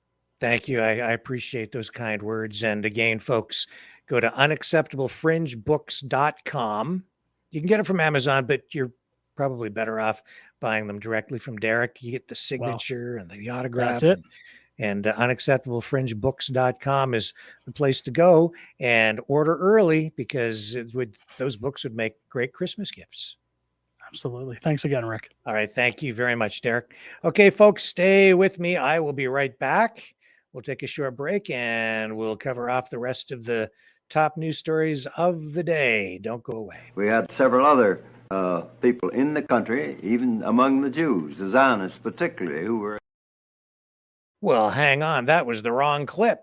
Somebody put that in there and I didn't even know. But we will run. Which one will we run? What do you want to watch? How about outer space stuff?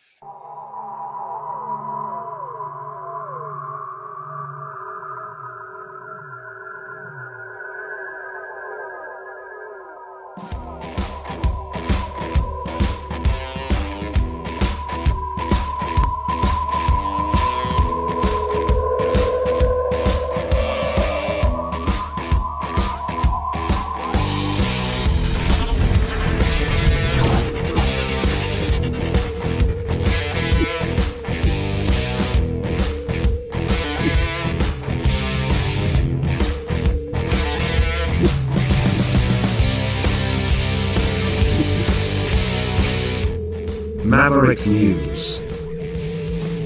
The world is watching.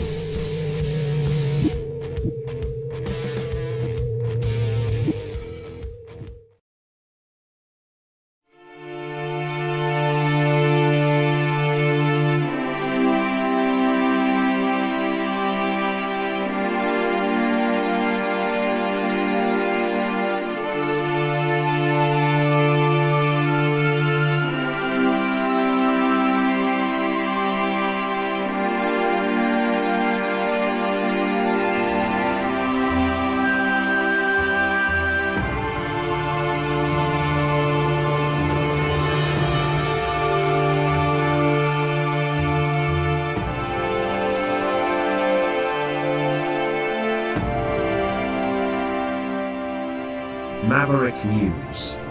The world is watching.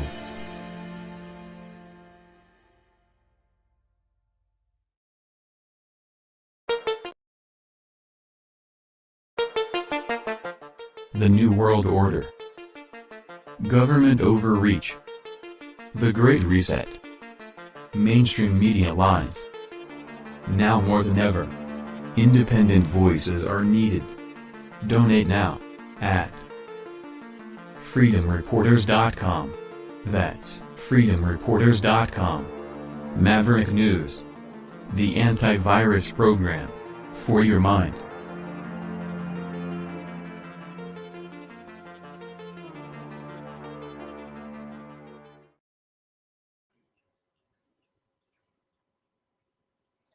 And I'm back.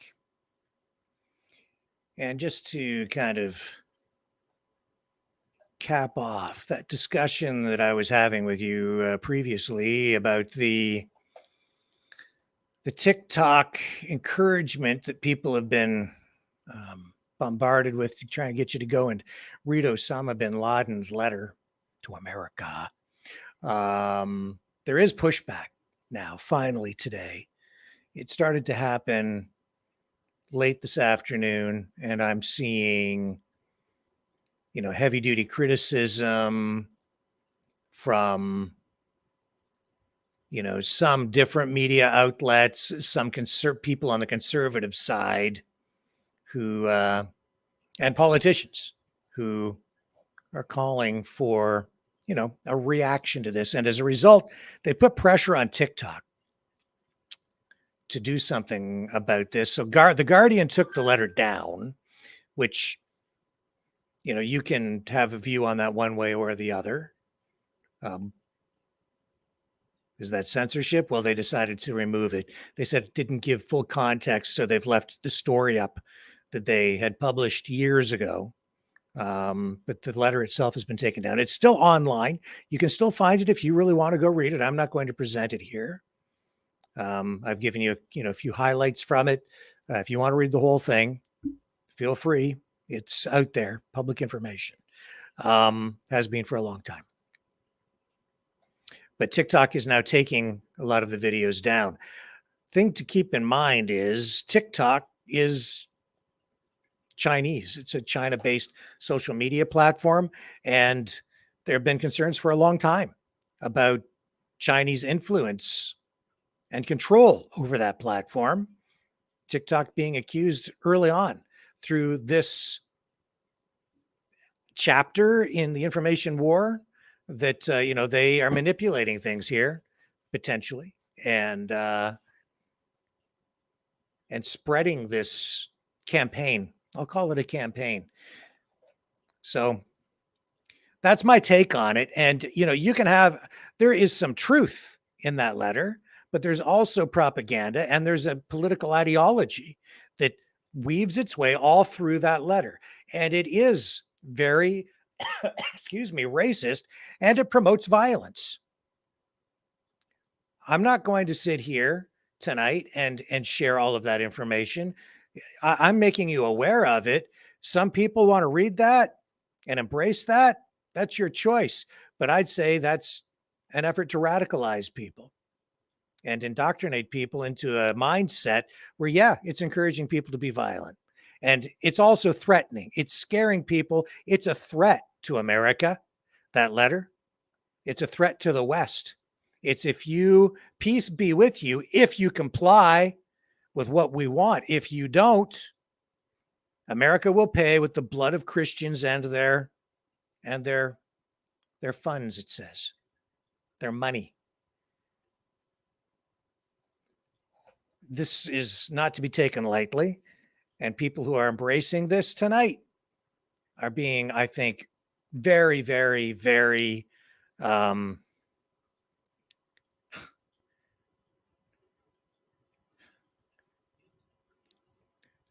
they're not being served well. They're being misdirected. Brainwashed, maybe? That's what it's about. But certainly getting pushback on it. Now, I mean, that letter, Bin Laden claims that the AIDS epidemic was a satanic American invention. And, I hear those same kinds of ideas being woven into a lot of the online posts that we've been hearing of late. Be careful, folks. Be careful. I think back to the Adolf Eichmann trial.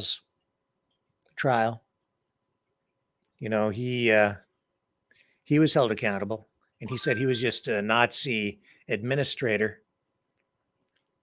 But he's the guy who sort of scheduled the trains and made sure that the Holocaust was run efficiently. He was held accountable. Today, we're all being held accountable for our actions, aren't we? Those who sit there and say that people, the colonizers, are the only ones who are allowed to be violent, they are so lying to you. Nobody's held to a higher standard, I think, today than the West. The colonizers. We self-impose a standard of conduct even in war for ourselves. Now, I'm not saying that our government has done everything right. No, sir. A lot of things I'd say that our government should have stayed out of. Never should have taken the dollar off the gold standard, never should have tied it to the price of oil. We never would have been in this mess had we, stayed away from all that. But there are foreign interests over in the Middle East as well. The reality is, if we just pull out, somebody else is going in to fill in the vacuum. And you know who that's going to be. So don't kid yourself for 1 minute. Everything you're seeing, everything that we're experiencing, everything we have been going through for the past 100 years, it's a tug of war, a push and pull. It's the Cold War. It's World War II. It's World War I. It's all the other wars in between. And it's not black and white. And it's not healthy to look at everything through a one-dimensional lens, whereby we end up blaming everything on ourselves. If you really want to think about things properly with a proper perspective, you need to take a broader view. You want to think about what's going on in these countries with Israel, Palestine, Afghanistan, Iraq, all of these countries. Get a broader view and remind yourself that the United States, Canada, NATO, or that's just one group. There's another side to all of this as well. And just try to look at it objectively. You can't just blame everything on one side. Don't give the other side a pass either. Hold them all to account. They're all gangsters in the end. And it's just us small people and down here, we're the ones who end up suffering. Regular, everyday, common people. And I'm not advocating for any kind of communist revolution or heavy-duty socialism. Quite the contrary. I think we need a whole lot less government. I think that's really ultimately the solution. That's what I advocate for. I see people all the time on the left side of the political spectrum, many of them my friends, who sit there and criticize the government and say the government screws everything up. And because they're socialists, they think that the solution is to give all the control to the government. I'm like, it just doesn't make any sense to me. No, we need a whole lot less government. Some government, but a whole lot less. Get them out of our lives. Let them provide a service. Like I say, let them pick up my garbage on Tuesday. Make sure the roads are paved. Make sure the sewer system is working right. Let them serve us as public servants. The politicians, the bureaucrats, you make sure all those services are provided that we pay taxes for. It's basically a business transaction with you folks. And make sure that the country is safe. The federal government is not just a service corporation, that they have other responsibilities beyond that to keep us safe. That's why, we are a sovereign nation. Provide security, but that means securing the borders. Okay? It doesn't mean you let us be overrun or welcome every refugee from around the country, or around the world rather, into our country to create a situation where no one is well served, where we don't have the infrastructure. We don't have enough schools. We don't have enough health care. We don't have enough housing. Maybe don't even have enough food to feed everybody, for crying out loud, the way things are going. Don't have enough public transit. Just don't have enough because it's happening too quickly. You need to absorb this and allow the country to grow and build to accommodate everyone coming in. Anyway, let's move on. What else is going on? We touched on that story about the plastics ban being overturned in court today. The federal court has quashed a cabinet order that listed plastic manufactured items as toxic under the Canadian Environmental Protection Act. So this court decision, which was released today, says it is not reasonable to say that all plastic items manufactured are harmful just, simply because that category is too broad. This decision has all kinds of implications for the government's ban of 6 single-use plastic items, including straws, which I really, really miss, grocery bags, and takeout containers. So under the current legislation, the government is only really supposed to be regulating substances for environmental protection if they're listed as toxic. And so the regulations banning those items are already being phased in, with a ban on manufacturing and importing items under these 6 different categories that are already outlined and in place under the legislation, and a full ban on their sale and export planned by the end of 2025. So this case was brought by the Responsible Plastic Use Coalition. They're the ones who took it to court, and several chemical companies that manufacture plastics. And our environment minister, Stephen Guilbeault, did issue a statement today. Let me see if I can find it here for you. Here it is. Bring it up so you can see what he had to say. Not a happy camper on this particular issue today.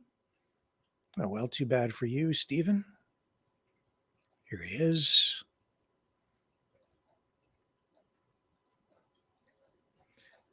And I shall read it for you. Statement by Stephen Guilbeault, Minister of Environment and Climate Change Canada. He says, Canadians have been loud and clear that they want action to keep plastic out of our environment. The science is clear. Plastic pollution is everywhere in our environment, harming wildlife and their habitats. There's also a growing body of evidence showing impacts on human health. We strongly believe in taking action to tackle this crisis and keep millions of garbage bags worth of trash off our beaches, out of our waters, and away from nature. That's what we will keep fighting for. The Government of Canada is carefully reviewing the federal court judgment and are strongly considering an appeal. We will continue to work with provinces, territories, civil society, and industry to curb plastic waste and pollution. We will have more to say on next steps soon. Well, I take issue with it. I miss my plastic bags. I use them for all kinds of other things. I didn't just throw them away. Always kept them, have for years. Made use of them in a variety of ways afterward, after bringing them home from the grocery store. I miss them like crazy because I always forget to take my reusable bags.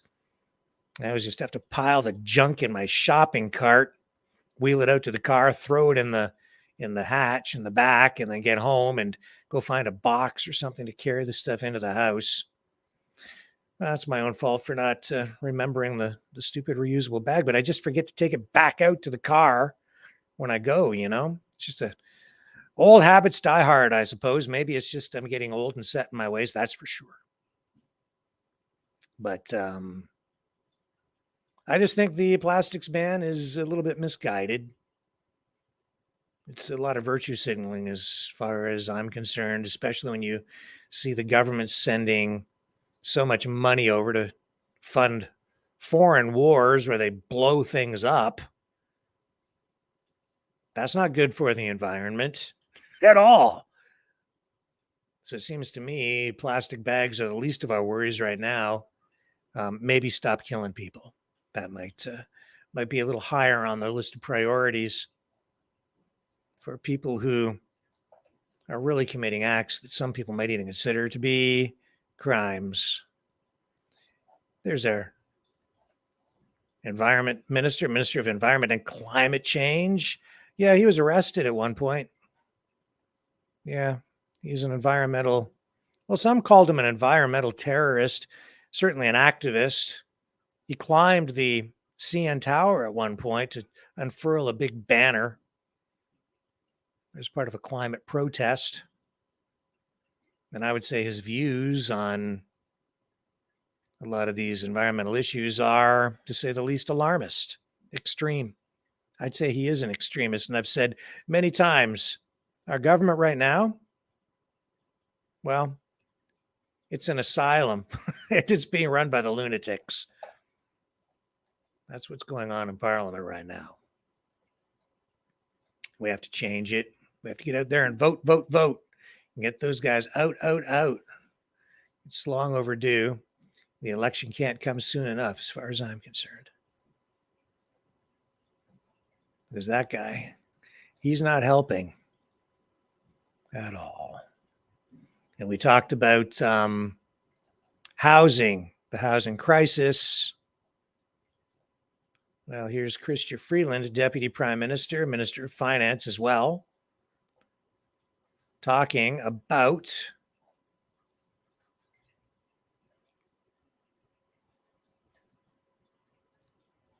spending even more money to come up with at least short-term solutions to deal with the immigration crisis that the country is facing. For $4.2 billion, I think, that Canada will now be spending on refugees.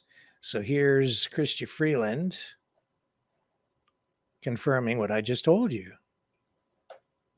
The federal government this year is investing more than $4 billion, $4.2 billion in dollars in supporting refugees and asylum seekers. The federal government this That's a whole lot of coin, man. 4.2 billion. Yeah, and that 1.8 billion that I talked about for Quebec, $1.8 billion, and it gets you only 23,000 units built. And as I understand it, those units won't even be built. It will take them at least 3 to 4 years just to get them constructed. And the flood of immigration continues.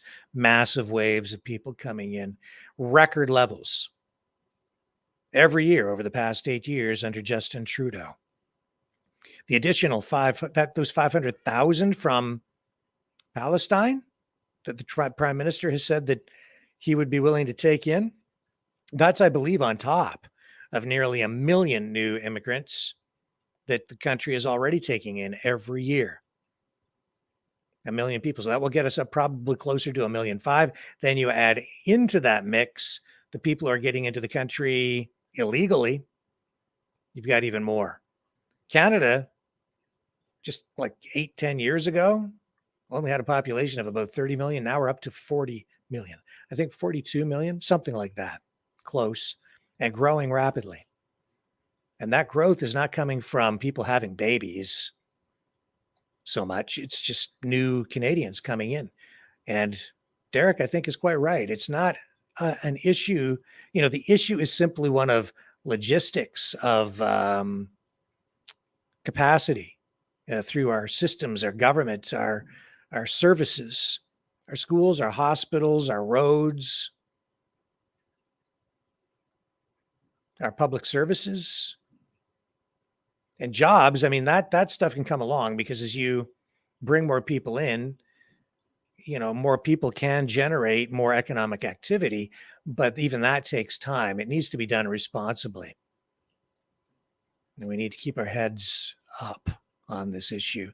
But nothing much is going to change until we get a change in government, and that means getting out to the polls. You know who needs to keep his head up more? This guy here, Joe Biden. Didn't really get into this yesterday when he met with Xi Jinping from China, but they did meet. And this picture kind of sums it up, doesn't it? There he is.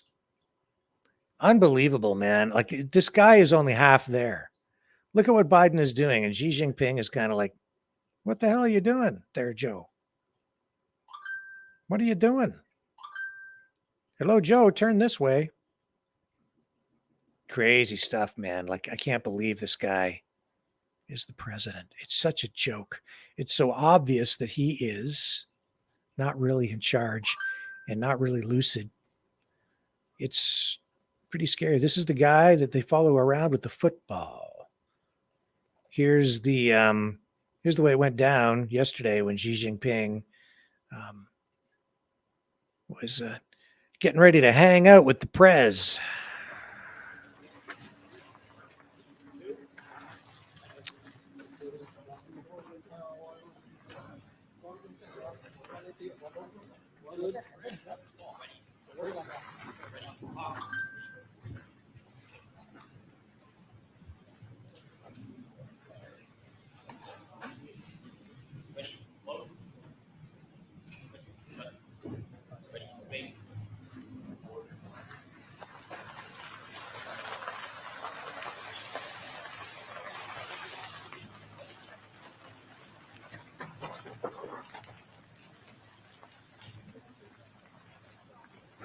President Biden, what's your message?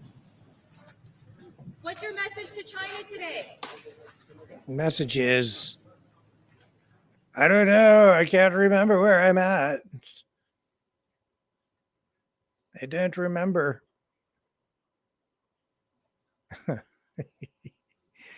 I don't remember. But Biden says that they made real progress after 4 hours of talks with Xi. So they met yesterday for the first time in a year. And this was just south of San Francisco. And they had their little handshake there and they smiled at each other. Of course, I don't think they're too happy with each other, honestly, which is why you're seeing all this tension in the South China Seas. And they had a working lunch. They sat down. They sat around a table. Biden said he thinks it's paramount that they understand each other clearly, leader to leader. And there are critical global challenges that demand our joint leadership. And today we made real progress. And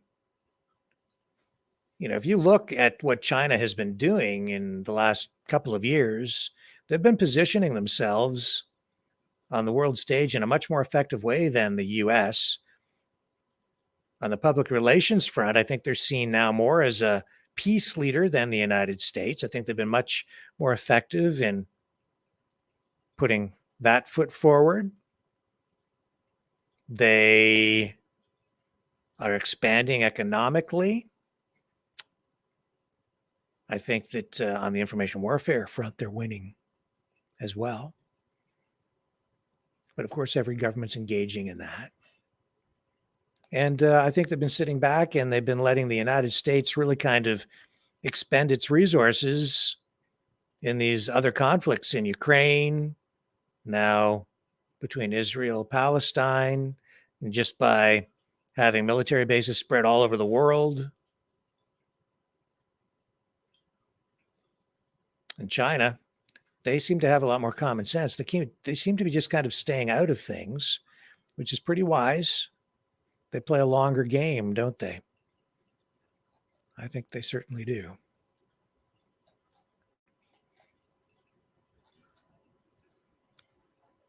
I think they absolutely do. And the political realities out there are changing. So when Biden was speaking and after meeting with Xi, I've got this clip from Secretary of State Antony Blinken. Maybe you've seen it already. I'm going to run it here anyway, just for those of you who haven't had the opportunity. And this is Blinken reacting to Biden, who, when asked if he thinks that Xi Jinping is a dictator, Biden responds in the affirmative. Oh, yes. But Blinken was clearly uncomfortable because on the diplomatic front, that's problematic, let's say. Okay. So look at his reaction closely when Biden calls Xi a dictator. Mr. President, after today, would you still refer to President Xi as a dictator? This is a term that you used earlier this year. Well, look, he is. I mean, he's a dictator in the sense that he is the guy who runs a country that is a communist country that is based on a form of government totally different than ours. He wasn't happy with the question, and he certainly wasn't happy with the answer. That's hilarious. Oh, politics in the new multipolar geopolitical reality. It's kind of funny. What isn't funny is that an arrest has been made now in the death of that Jewish protester who was struck, apparently, in the head by a pro-Palestinian protester with a megaphone. Paul Kessler died back on November 6th. He was struck on the head, fell down, hit his head on the ground. This happened during a confrontation at dueling pro-Israel and pro-Palestinian demonstrations in Thousand Oaks. And now a suspect has been arrested. Loé Al-Naji. He's 50 years old. He was taken into custody this morning, being booked on a charge of involuntary manslaughter. The arrest was made by officers from the Ventura County Sheriff's Office. Paul Kessler, 69 years old, was at that pro-Israel gathering. And, they went down there. He went down there with some other people, other members of the Jewish community who were concerned about this pro-Palestinian protest, which they heard about. So they went down there to counter-protest. And of course, there was friction between the two groups, and then things escalated. Kessler ended up being taken to hospital with severe head injuries and then passed away. This case has become something of a flashpoint, I would say, in this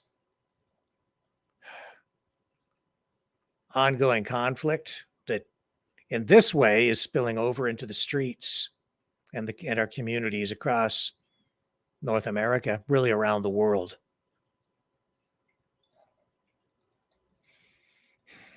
And I fear that we will be seeing more of this kind of thing. Not less. Here's a picture of the suspect who was arrested.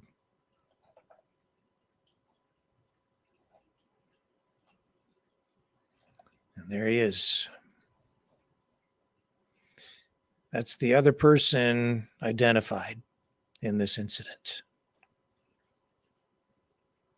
And now one person is dead, and this guy's life changed forever.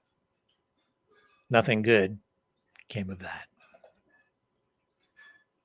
I wonder if any good will ever come of any of these kinds of conflicts. They just seem to go on and on. People say you need to learn your history, you're doomed to repeat it. And yet I think people keep learning the history, and it seems like some people, as I've said many times, are determined to repeat it. Here's a story about a 16-year-old girl who was viciously beaten at an LA area high school while a security guard, apparently he's accused of his watching. This is reposted by American Military News, but I believe it is a Los Angeles Times story initially. And so this 16-year-old girl has filed a claim against her local school district. She says she was brutally attacked outside a bathroom stall while other students and a security guard just stood by, watched, and filmed it. The girl, who has not been named, was attacked as she exited a bathroom stall at Baldwin Park High School on October 18th. And in this video, there's that she posted, there's a notice of claim filed against Baldwin Park Unified School District. So this is a claim that usually precedes the filing of a lawsuit. School board spokesperson has responded by saying the safety of our students is the district's highest priority. We cannot comment further on any potential litigation. So the second the student exits the stall, it says here, another girl begins hurling punches at her and pulling her hair as the victim tries to defend herself, according to the video. The attack goes on for about a half a minute, and as other students look on and record from the outside of the bathroom, I guess the security guard stood there and just watched, and she suffered a bloodied and broken nose. Attorneys for the girls claim that a security guard can be seen in the video watching the fight and smiling. So this girl has a lawyer. His name is Brian Claypool. He alleges that the security guard for the school was among those watching and egging on the violence. He says, in his words, this security guard allowed both boys and girls to enter the girls' bathroom and be spectators at a UFC fight. The fact that the security guard aided and abetted this ambush on my client and derived pleasure from watching is deplorable, barbaric, and borders on criminal. Talk about bullying. Actually, we don't seem to hear too much about bullying as much these days. I think we've become a little desensitized to violence in our society. Things certainly seem to have shifted quite a bit.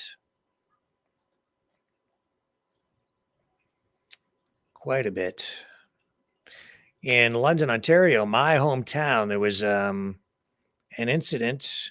How long ago was it now? Well, I got to get the date here. This was 2 years ago now, where this guy,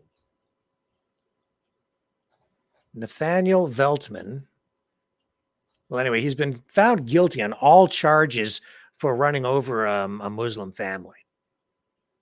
So a jury has returned 5 guilty verdicts to Veltman. And this was back, June 2021. He ran over a family, an entire family. 22 years old he was at the time, convicted in a Windsor courtroom. So the trial was held down in Windsor, in a different city, in an effort to give him a fair trial, you see. Pull it out of London, do it in a different city where people or a jury could be selected who had not been tainted with information prior to the trial. He did plead not guilty to the charges,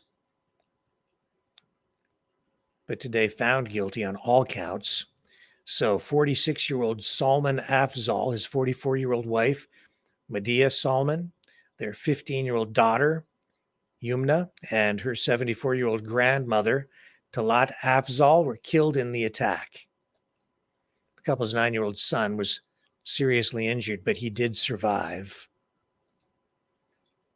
Justice Renee Pomerantz now has to determine whether Veltman's actions were terrorism. Now, at the time of her charge to the jury, Pomerantz addressed the jurors and said that there were two paths to a first-degree murder conviction, saying that Veltman's actions were planned and deliberate, or they were an act of terrorism. With shaking hands, the foreperson for the jury delivered the verdict, guilty on all 5 counts to Veltman.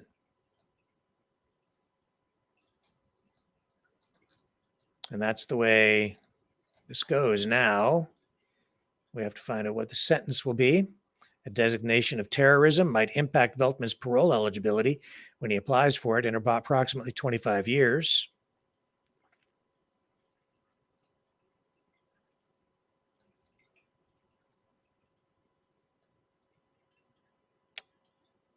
And so you're going to see here at least 25 years in prison, possibly with no parole eligibility. And I would say, given the level of media attention that this case received, he'll probably serve the whole sentence. And given the political environment around this as well, for sure. So, and I remember the speech that Justin Trudeau gave when he went to London following that incident, that tragedy. And he stood up on stage because the community was, of course, shocked. And a large crowd came out, and Trudeau stood there. And he said, "Today we are all Muslims." And I thought, man, you just can't, don't seem to be able to choose the right words ever. What is it with this guy? And those words just upset a whole bunch of Christians and others. And I even found it just way off the mark. And he said that we have to move beyond tolerance. That's the other thing in that one speech on that day that really resonated with me in a negative way. It's stuck in my mind ever since. And it really, for me, showed his mindset and how misguided he is. Because if you move beyond tolerance, you're instantly moving to a place of intolerance, which is to say, wokeness. Tolerance means tolerating people with opposing points of view or a different way of life and just letting things slide, live and let live. Tolerance. But if you move beyond tolerance, now you're enforcing people to think a particular way, aren't you? That's what that really means. And so in that speech, what he was really doing was virtue signaling to the Muslim community, saying, if you keep me in office, I'll keep you safe from all these terrible, nasty, awful people, racist Canadians, through legislation and enforcement. We'll make them think the right way.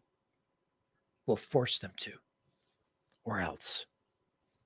That's the only way that I can think of to truly explain what he could possibly have meant by moving. You have to move beyond tolerance. That means intolerance. And that results in government terms, and it translates into authoritarianism, coercion, comply or else, think the right way or else, or we will re-educate you, maybe even throw you in jail. Snoop Dogg says he's given up smoke It's the end of an era. I mean, I don't know what he's going to do if he's not smoking his weed. His whole image is going to be destroyed, isn't it? Or at least half of it. He says, after much consideration and conversation with my family, I've decided to give up smoke. He says, please respect my privacy at this time. He's 52 years old. Did you know that Snoop Dogg's, did anybody know his real name? Anybody know Snoop Dogg's real name? I'm going to check the chat.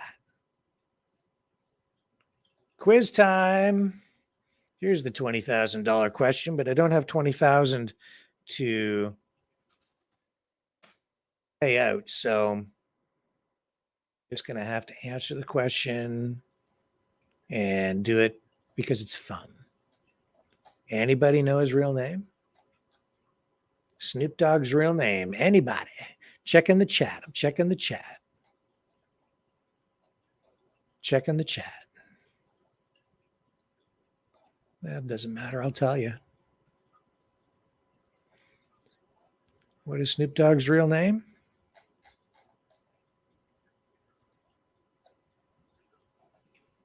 His name is Calvin Broadus. Broadus. Calvin Broadus. Now, he's not being real specific about what he means by smoke.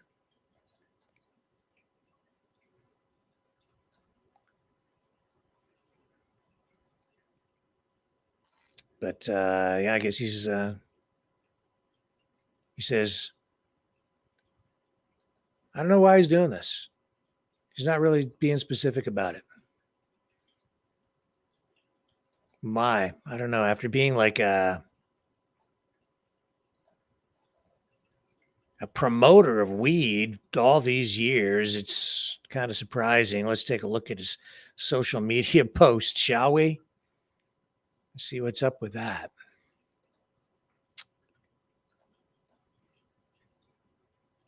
There it is. There's Snoop Dogg's post. He says, after much consideration and conversation with my family, I've decided to give up smoke. Please respect my privacy at this time. I'm giving up smoke.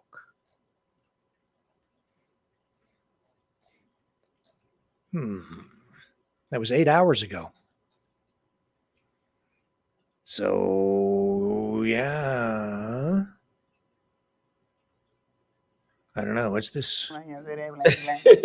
Lorenzo's on Yokohama tires. Next. I don't know that. What's that one? Bling bling. Oh, bling bling. Every time I come around here, say that bling bling. Lorenzo's on Yokohama. What part is that? I know that song though. Oh, Lorenzo's on Yokohama tire, bling bling. Oh, see, no, I said all kind of other lyrics on that. Bling bling. You know, once you like the song, see, that's the problem. If I like a song that much, I'm not even trying to listen all the way because I'm participating before I know what it really says. I don't know what that's all about, man. I'm just telling you what he's posting here. That's the only thing he said. Like, there's no real explanation as to why. Like, I don't know. Nothing else on here, but he's just giving up smoke. That's all he's saying. And it's making international headlines because he's decided he's not going to smoke the weed no more. I guess we'll see how long that lasts. Yeah, maybe tomorrow he'll be back to it. Do you think? Giving up smoke. Did you guys see that hockey player killed when, what's his name there? It was Adam Johnson who was killed. His neck was cut by a skate blade.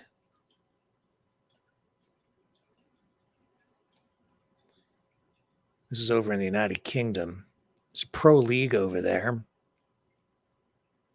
Happened a few days ago. I didn't get a chance to really touch on it.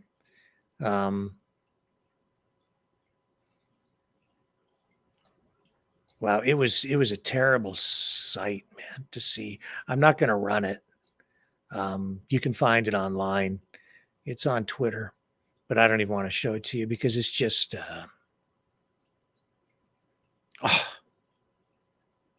some people are calling it a freak accident. I don't know. When I watch it, it looks to me like the guy kicked him. But they'll have to determine in court.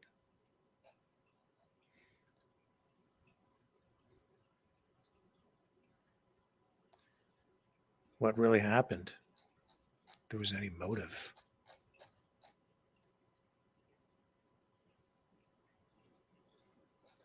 Wow. So the this guy, he's been charged with manslaughter. Unbelievable. Anybody want me to show you that video? I guess a lot of people have seen it.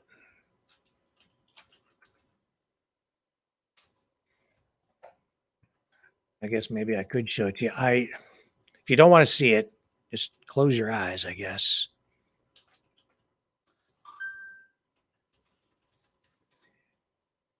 You can judge for yourself. Here it is here. Like, when I look at it, freak accidents, I don't know. Here it comes. Okay.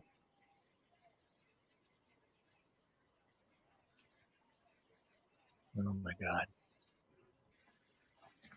There it is. Look at that.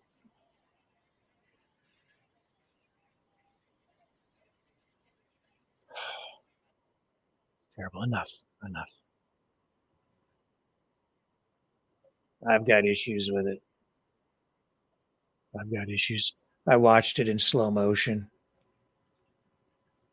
I don't know. Looks to me like doesn't look good.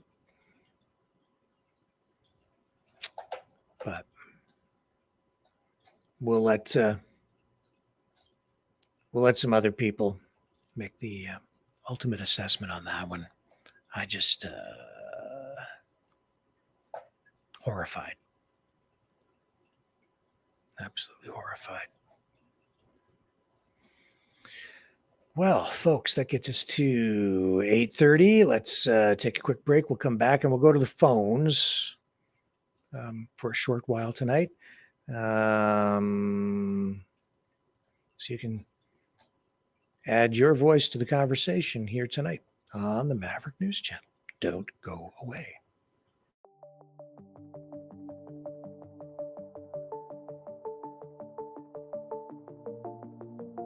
Greetings, brave Mavericks. Our quest for truth continues. We go beyond fake news. Together we expose propaganda. Together we pull others out of rabbit holes. We are maverick thinkers. We are all unique individuals, defenders of individual rights and freedoms, credible, trusted, grounded in reality. Maverick News. Defending free speech.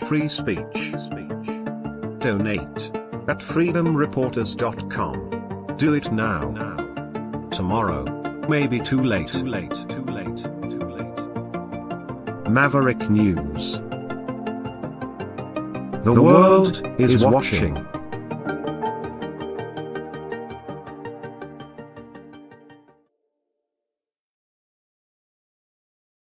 Okay, I'm back and I'm getting everything set up here. I'll just remind everybody while I click the buttons, I'll put this up on the banner and I'll yak with you while I click and poke and prod around in here, just reminding you that you can support the show by donating at freedomreporters.com. Freedomreporters.com. Please like, share, subscribe. And I'm trying to walk and chew gum at the same time here. So So bear with me while I click to get the phone lines set up. Perfect. Okay. So yeah, you can support us at freedomreporters.com. You can also support us at maverickdonations.com. Really appreciate the support we've had. Really need your help to keep things going here. To help cover the bills. So if you want us to continue, it's up to you. We don't get any funding of any other kind. It's just you guys supporting what we do. Simple as that. So support free speech at freedomreporters.com or maverickdonations.com to support the show. And please consider subscribing over on Rumble. As you know, that's where we're focusing and really trying to grow the most. And yeah, it's making a pretty big difference. So we're getting some traction over there. Scoring some points. So I'll pull down out of here and yeah, let me get the phone line set up here. Going to take another quick break. When we come back, we'll take our first call of the night.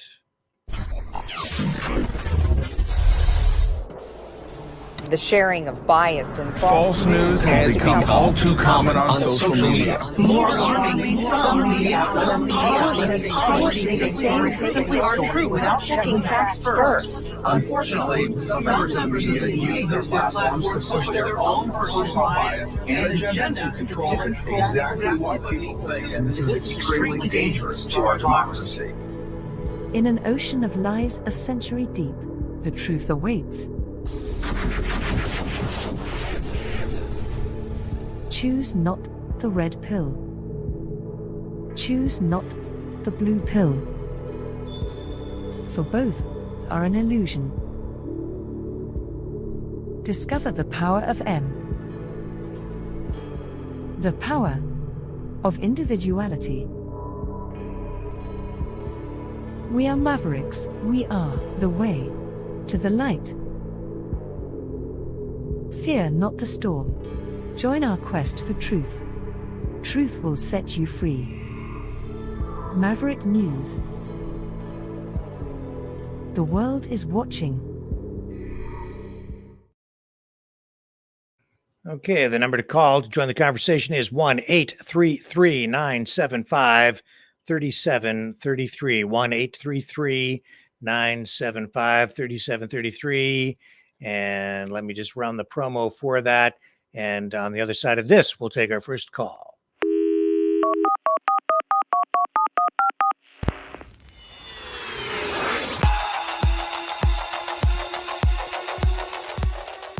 Join the conversation. Call 1-833-975-3733. That's 1-833-975-FREE. Speak up.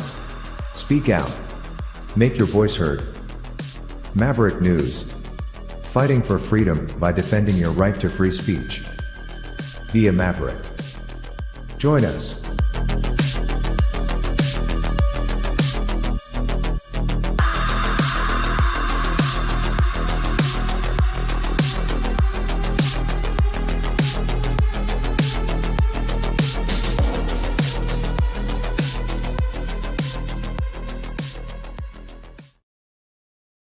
Okay, we're back, and the number again is 1-833-975-3733.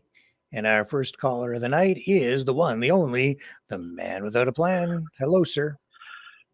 Mr. Rick, how you been, buddy? Great, Leo. How are you tonight, sir? Oh, I'm all right. I'm getting through it. You know what? The other day, I told my lawyer, I said, she didn't show up for court for 2 days in a row, and I paid her, right? So I was like, fuck, what's going on here, really?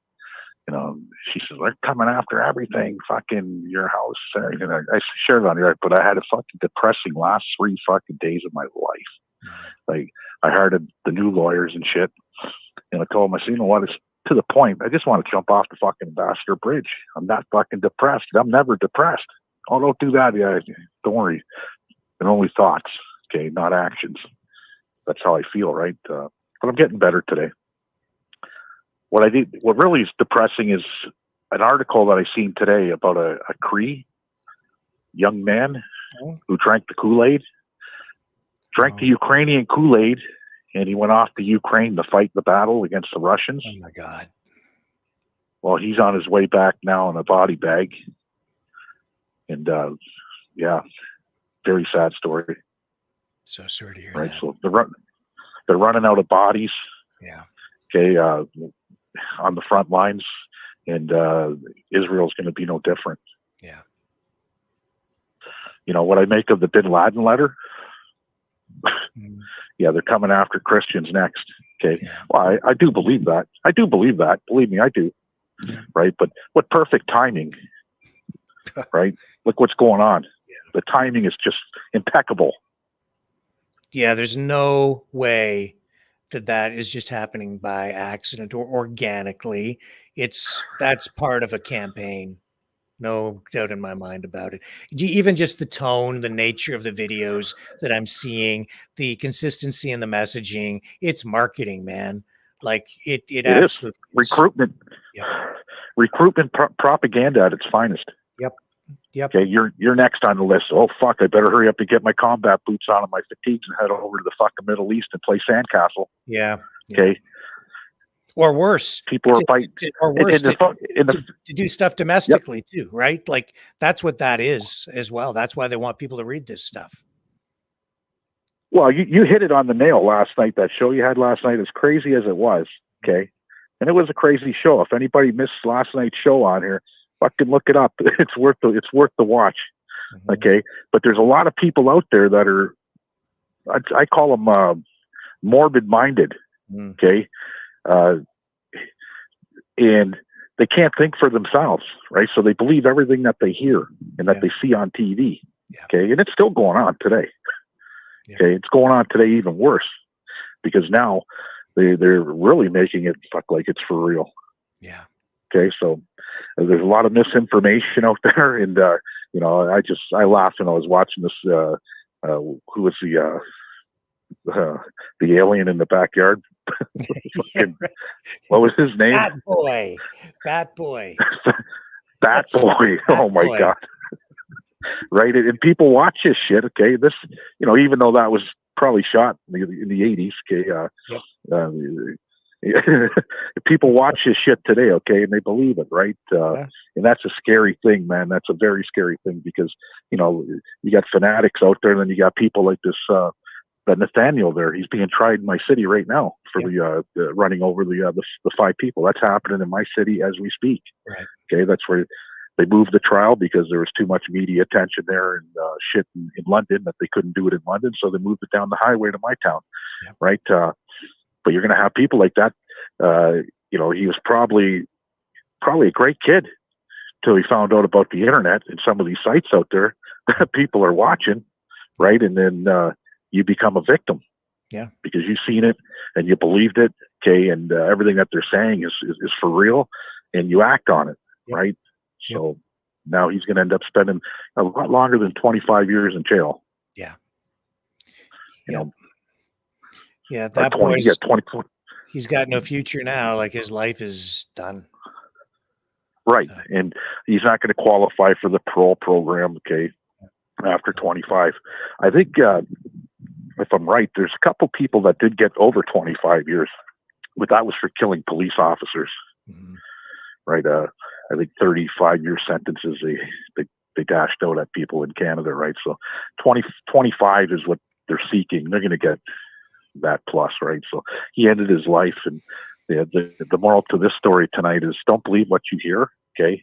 You better get all the facts straight before you start pulling the trigger on people.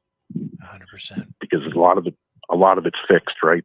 For that, you know, everybody's looking for that firecracker, okay? And this shit that's going on here with our protests, we got another one happening tomorrow in Windsor, a big one, right? The whatever you want to call it, Hamas protests or pro-Palestinian protests, call it whatever you want, okay? It's only a matter of time before somebody, you know, it might not be an actor from either side. that does it. It might be somebody just throwing the Molotov cocktail, and guess what? The shit's going to burn. Yeah.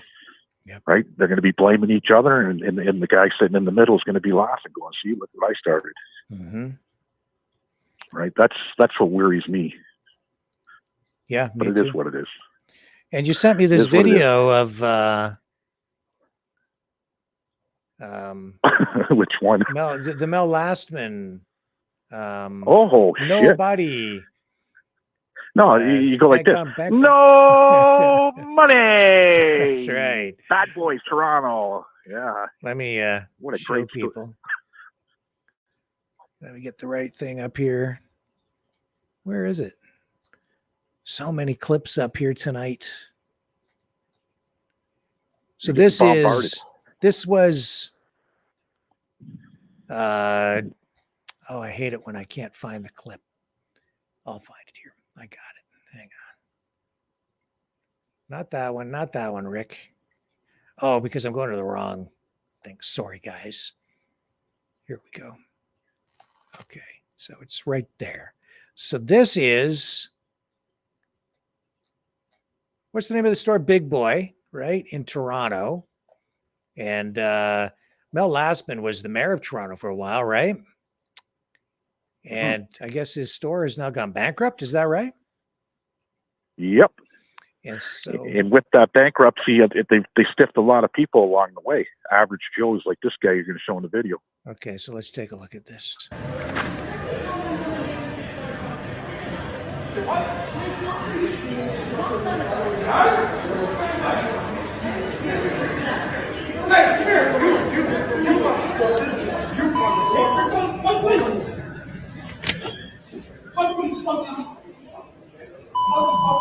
Call the cops? Yes, call the cops for me, motherfucker! Where's my money? Where's my money? Where's my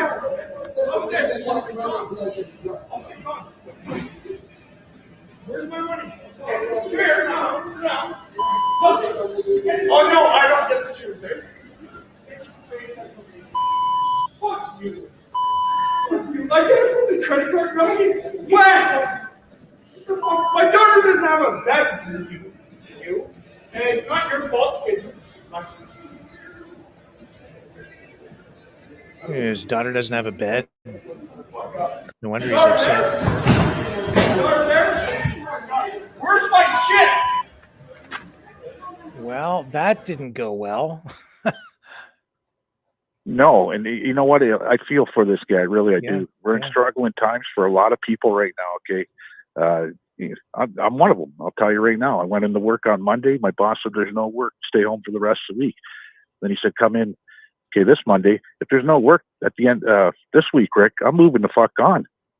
I'm going to tell him, fire me, give him my severance. He just did it with 5, 6 other people, okay? And a lot of this has to do with my industry with the plastics, because we're plastic injection, we're mold. We build the molds for plastic injection.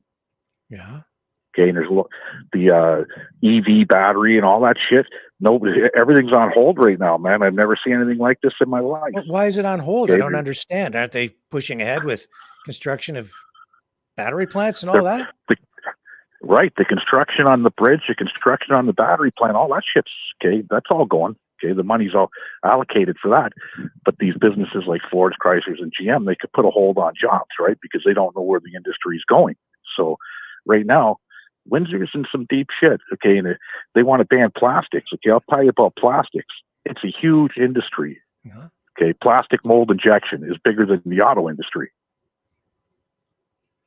Believe it or not. Okay, yeah.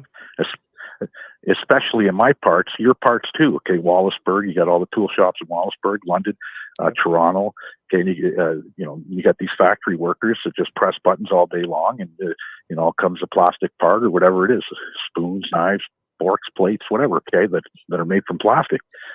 Toys, the auto industry, a lot of shit's made from plastic, buddy. Yes. Okay, so a lot of shit.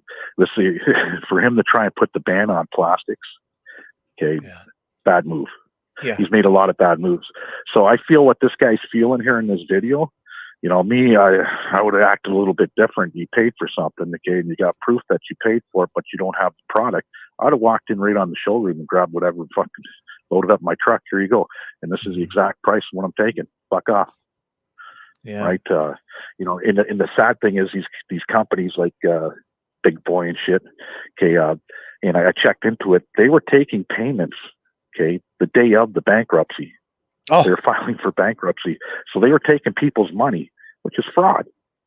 Okay. Yeah. Kind Fraud. of. Yeah. Right. And if you're under a bankruptcy, the salesmen that are there, they work on commission, or however they're getting paid, probably commission. What are they even doing working there? I don't know. So it's a big scam that's going on, right? Nobody works for free. Yeah. If my company came in tomorrow and said we're going bankrupt, fuck guys, where's my pay? No doubt the money we're that was holding it. coming in, they were channeling that money in the last days to some other accounts or something like that. Because when a company goes bankrupt, there's sort of a pecking order in who gets paid first. And it's like employees are usually among the last, and consumers. If you've purchased something Absolutely. or you have something even in a business on consignment or whatever, like you're down at the bottom of the list, man. It's the guys at the top that get paid first, like the banks and stuff like that, and the government. But I don't want to say anything too harsh, but look at the last name. Lastman, country of origin. Right? I'm not saying anything, folks. I'm just pointing it out. Well, my goodness. What can I? Right. So, but if it was anybody else, you'd be hung in court by now. Okay. What's going on here? These guys are protected under is it Chapter 10 is what we call it here? Or is that in the U.S.? Whatever. Bankruptcy is bankruptcy, right? Yeah. So you're protected. You're protected so you could still take people's money. Are you joking me? Yeah, but like I know how the bankruptcy stuff works, and it's not pleasant. But the thing is, sometimes under these bankruptcies, they go bankrupt over here, but they'll transfer assets before they get to the point of bankruptcy, so that the bankruptcy really is a way for them to avoid paying their debts. That's really what a lot of this stuff ends up being. It's a game that sometimes companies are able to play. Depends on how the companies are set up. Right. Yeah. Right. It's pretty bad. Eh? Yeah. It is what it is. Hey, with that being said, buddy, and all you Rumble watchers out there, thanks for listening. Keep watching. Keep supporting. Hit that thumb button if you're not going to donate. At least give them the thumbs up. It's some love. Thank you. Appreciate that, Leo. Have a great night, my friend. Bye-bye. And here's the man. Here's John. Hey, great to have you. I have to say thank you for what you sent in the mail for your donation. And you got it, I eh? got that. And all right. And thanks for wrapping those in the pictures from the car calendar. I particularly liked the one you sent this time, which was the Dodge Challenger, which that was the first car I owned. Really? I learned how to drive in. Put it that way. Are you kidding me? Those fast, things, man. They're It was beautiful. Those fast. things. Huh?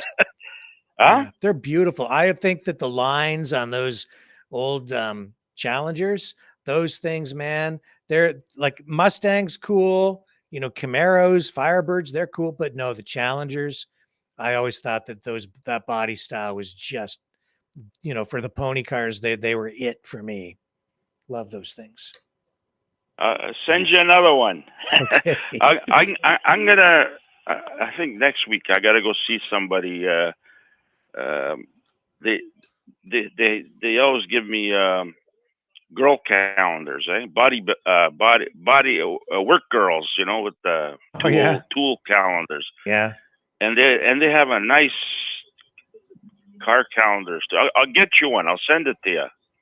Yeah, but the calendar's not as nice as Rick's hair. Rick's hair, hey, Leo. Hey, Mel Lastman's dead. Get a threesome going on Rick's line. Rick's got nice hair. Rick's hair, yeah. It looks like he uses that stuff, eh? In the morning, I have a hard time with my hair. It's so long, like my hair is like twice as long as it was, and you wake up in the morning and you go, "Oh, what am I going to do now?" So I get the water out and put water on it, comb it back, and it kind of works a bit. You got to have a shower. That's the best. But anyways, yeah, your show was really good yesterday, Rick. Oh, did I you like watched that? it when I got in. Okay. Oh, I watched it when I got in. That was laughing my brains out. No, you got to do more of those. Those are good shows. Okay. I'll do my best for you. I'll do my best. I went down to the Eaton Center to see the lighting of the tree. They got it's over 100-foot tree down there. You know, I went down there and I got there when they lit it up, but I couldn't get to the front. It was packed with kids and oh my God! But I seen the tree light up. Had millions of little lights on it, eh? Those LED lights, like a million of them going crazy. It was pretty cool, man. And then we went for a drink after.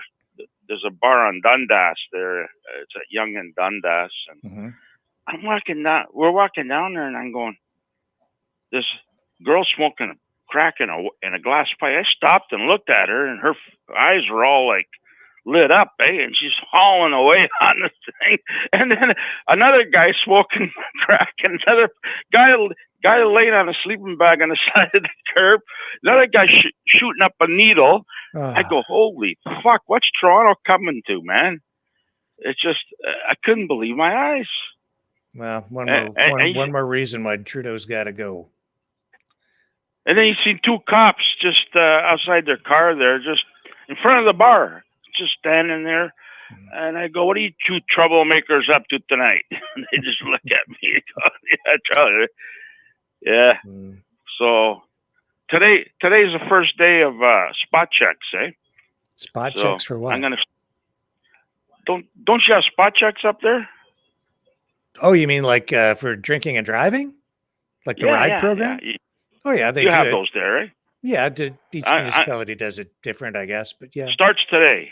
Oh. So tomorrow, this weekend, I'm going to go driving around looking for them. Oh, okay. They give away good coupons, eh? Yes, they do. I just go for the coupons. Huh? Oh yeah, last year I got some really good coupons. They're pulling me over all the time. Wow. So. Well, listen, John, I'm going to get you to wrap up because I have to be off by 9 because I've got a conference call that I have to do with some folks. So just give me some final thoughts and some inspiration. Make us smile. Well, today, the Jews, the military army, they went, I was watching it on Al Jazeera. They planted an Israel flag on the beach, Gaza Beach. I guess they figure they claimed it already. Eh? Did you see that? No, I didn't see that. No. Oh yeah. I was watching it today, and they had the military on Gaza Beach planting a Israel flag. They're putting them all over the place. Eh? It's like it's land grab, man. That's all it is. You know what, man? You know what I was thinking today? If wars actually solved anything, we wouldn't be fighting wars right now. Yeah. What's the point? We just keep coming back full circle and repeating it over and over again. This is pointless. Yeah, it is pointless. Yeah. Wars don't solve anything. We keep fighting. I feel bad with what's going on over there. I watch that channel. It depresses me and all the shit going on. Okay, Rick. Thank you, John. Nice talking to you. We'll talk again another time. You betcha. Okay. All right. Have a good night. Bye. All right. Take care, John. And we'll just wrap up here. And there we go. I'm gonna run one thing for you here tonight, though, folks.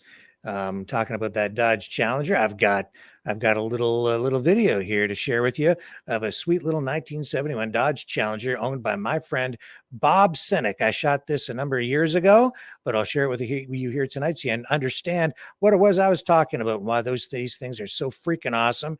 This will be a video to close out the show tonight. Here we go.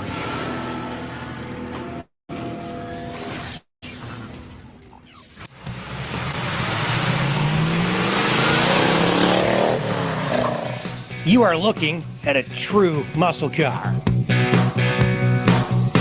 Oh, hang on, here we go. This is Bob Senek's 1971 Dodge Challenger. One of several Mighty Mopars in Bob's collection, but this one, well, it's probably his favorite.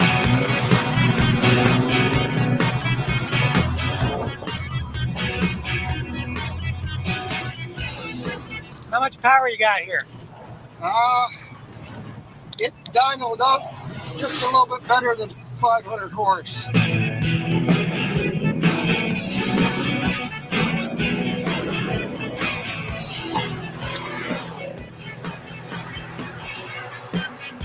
You see, Bob is a Mopar man. He bought this Challenger a few years back, and it was pretty rough. It was covered in gray primer, and the motor was shot, but Bob brought it back to life.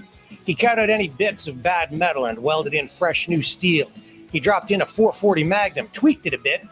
It's a lot more powerful now. It looks stock, but inside, Bob made sure this Challenger got upgrades where they were needed most, in the camshaft and the engine, and in the transmission with upgraded clutch plates, where torque from the engine would just be too much for the stock clutch plates to handle over the long haul. Like when you're stepping on the gas, it's just raw power, right? It's like I'm hardly stepping on it, dude. Yeah, it's just a monster. Inside, the car has been restored to its original glory. The car came from the factory blue, but Bob has changed the color, giving it a louder look to match the car's performance and loud dual exhaust. New intake, new carburetors, so didn't bother with the old ones. It's better just to buy new with it. It sounds mean, too. Oh, it is. Yeah. It flies. And oh yeah, is it loud? You bet. And Bob is proud.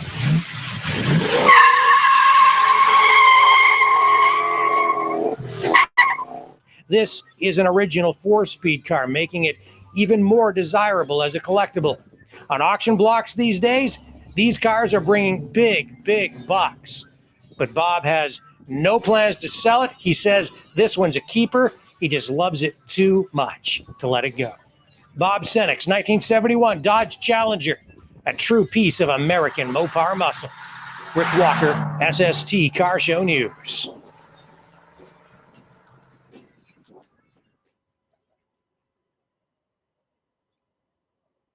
That's a sweet machine. Folks, thanks for sticking around, hanging out with me tonight. I will be back tomorrow night, 6 p.m. Eastern Standard Time on the flip side.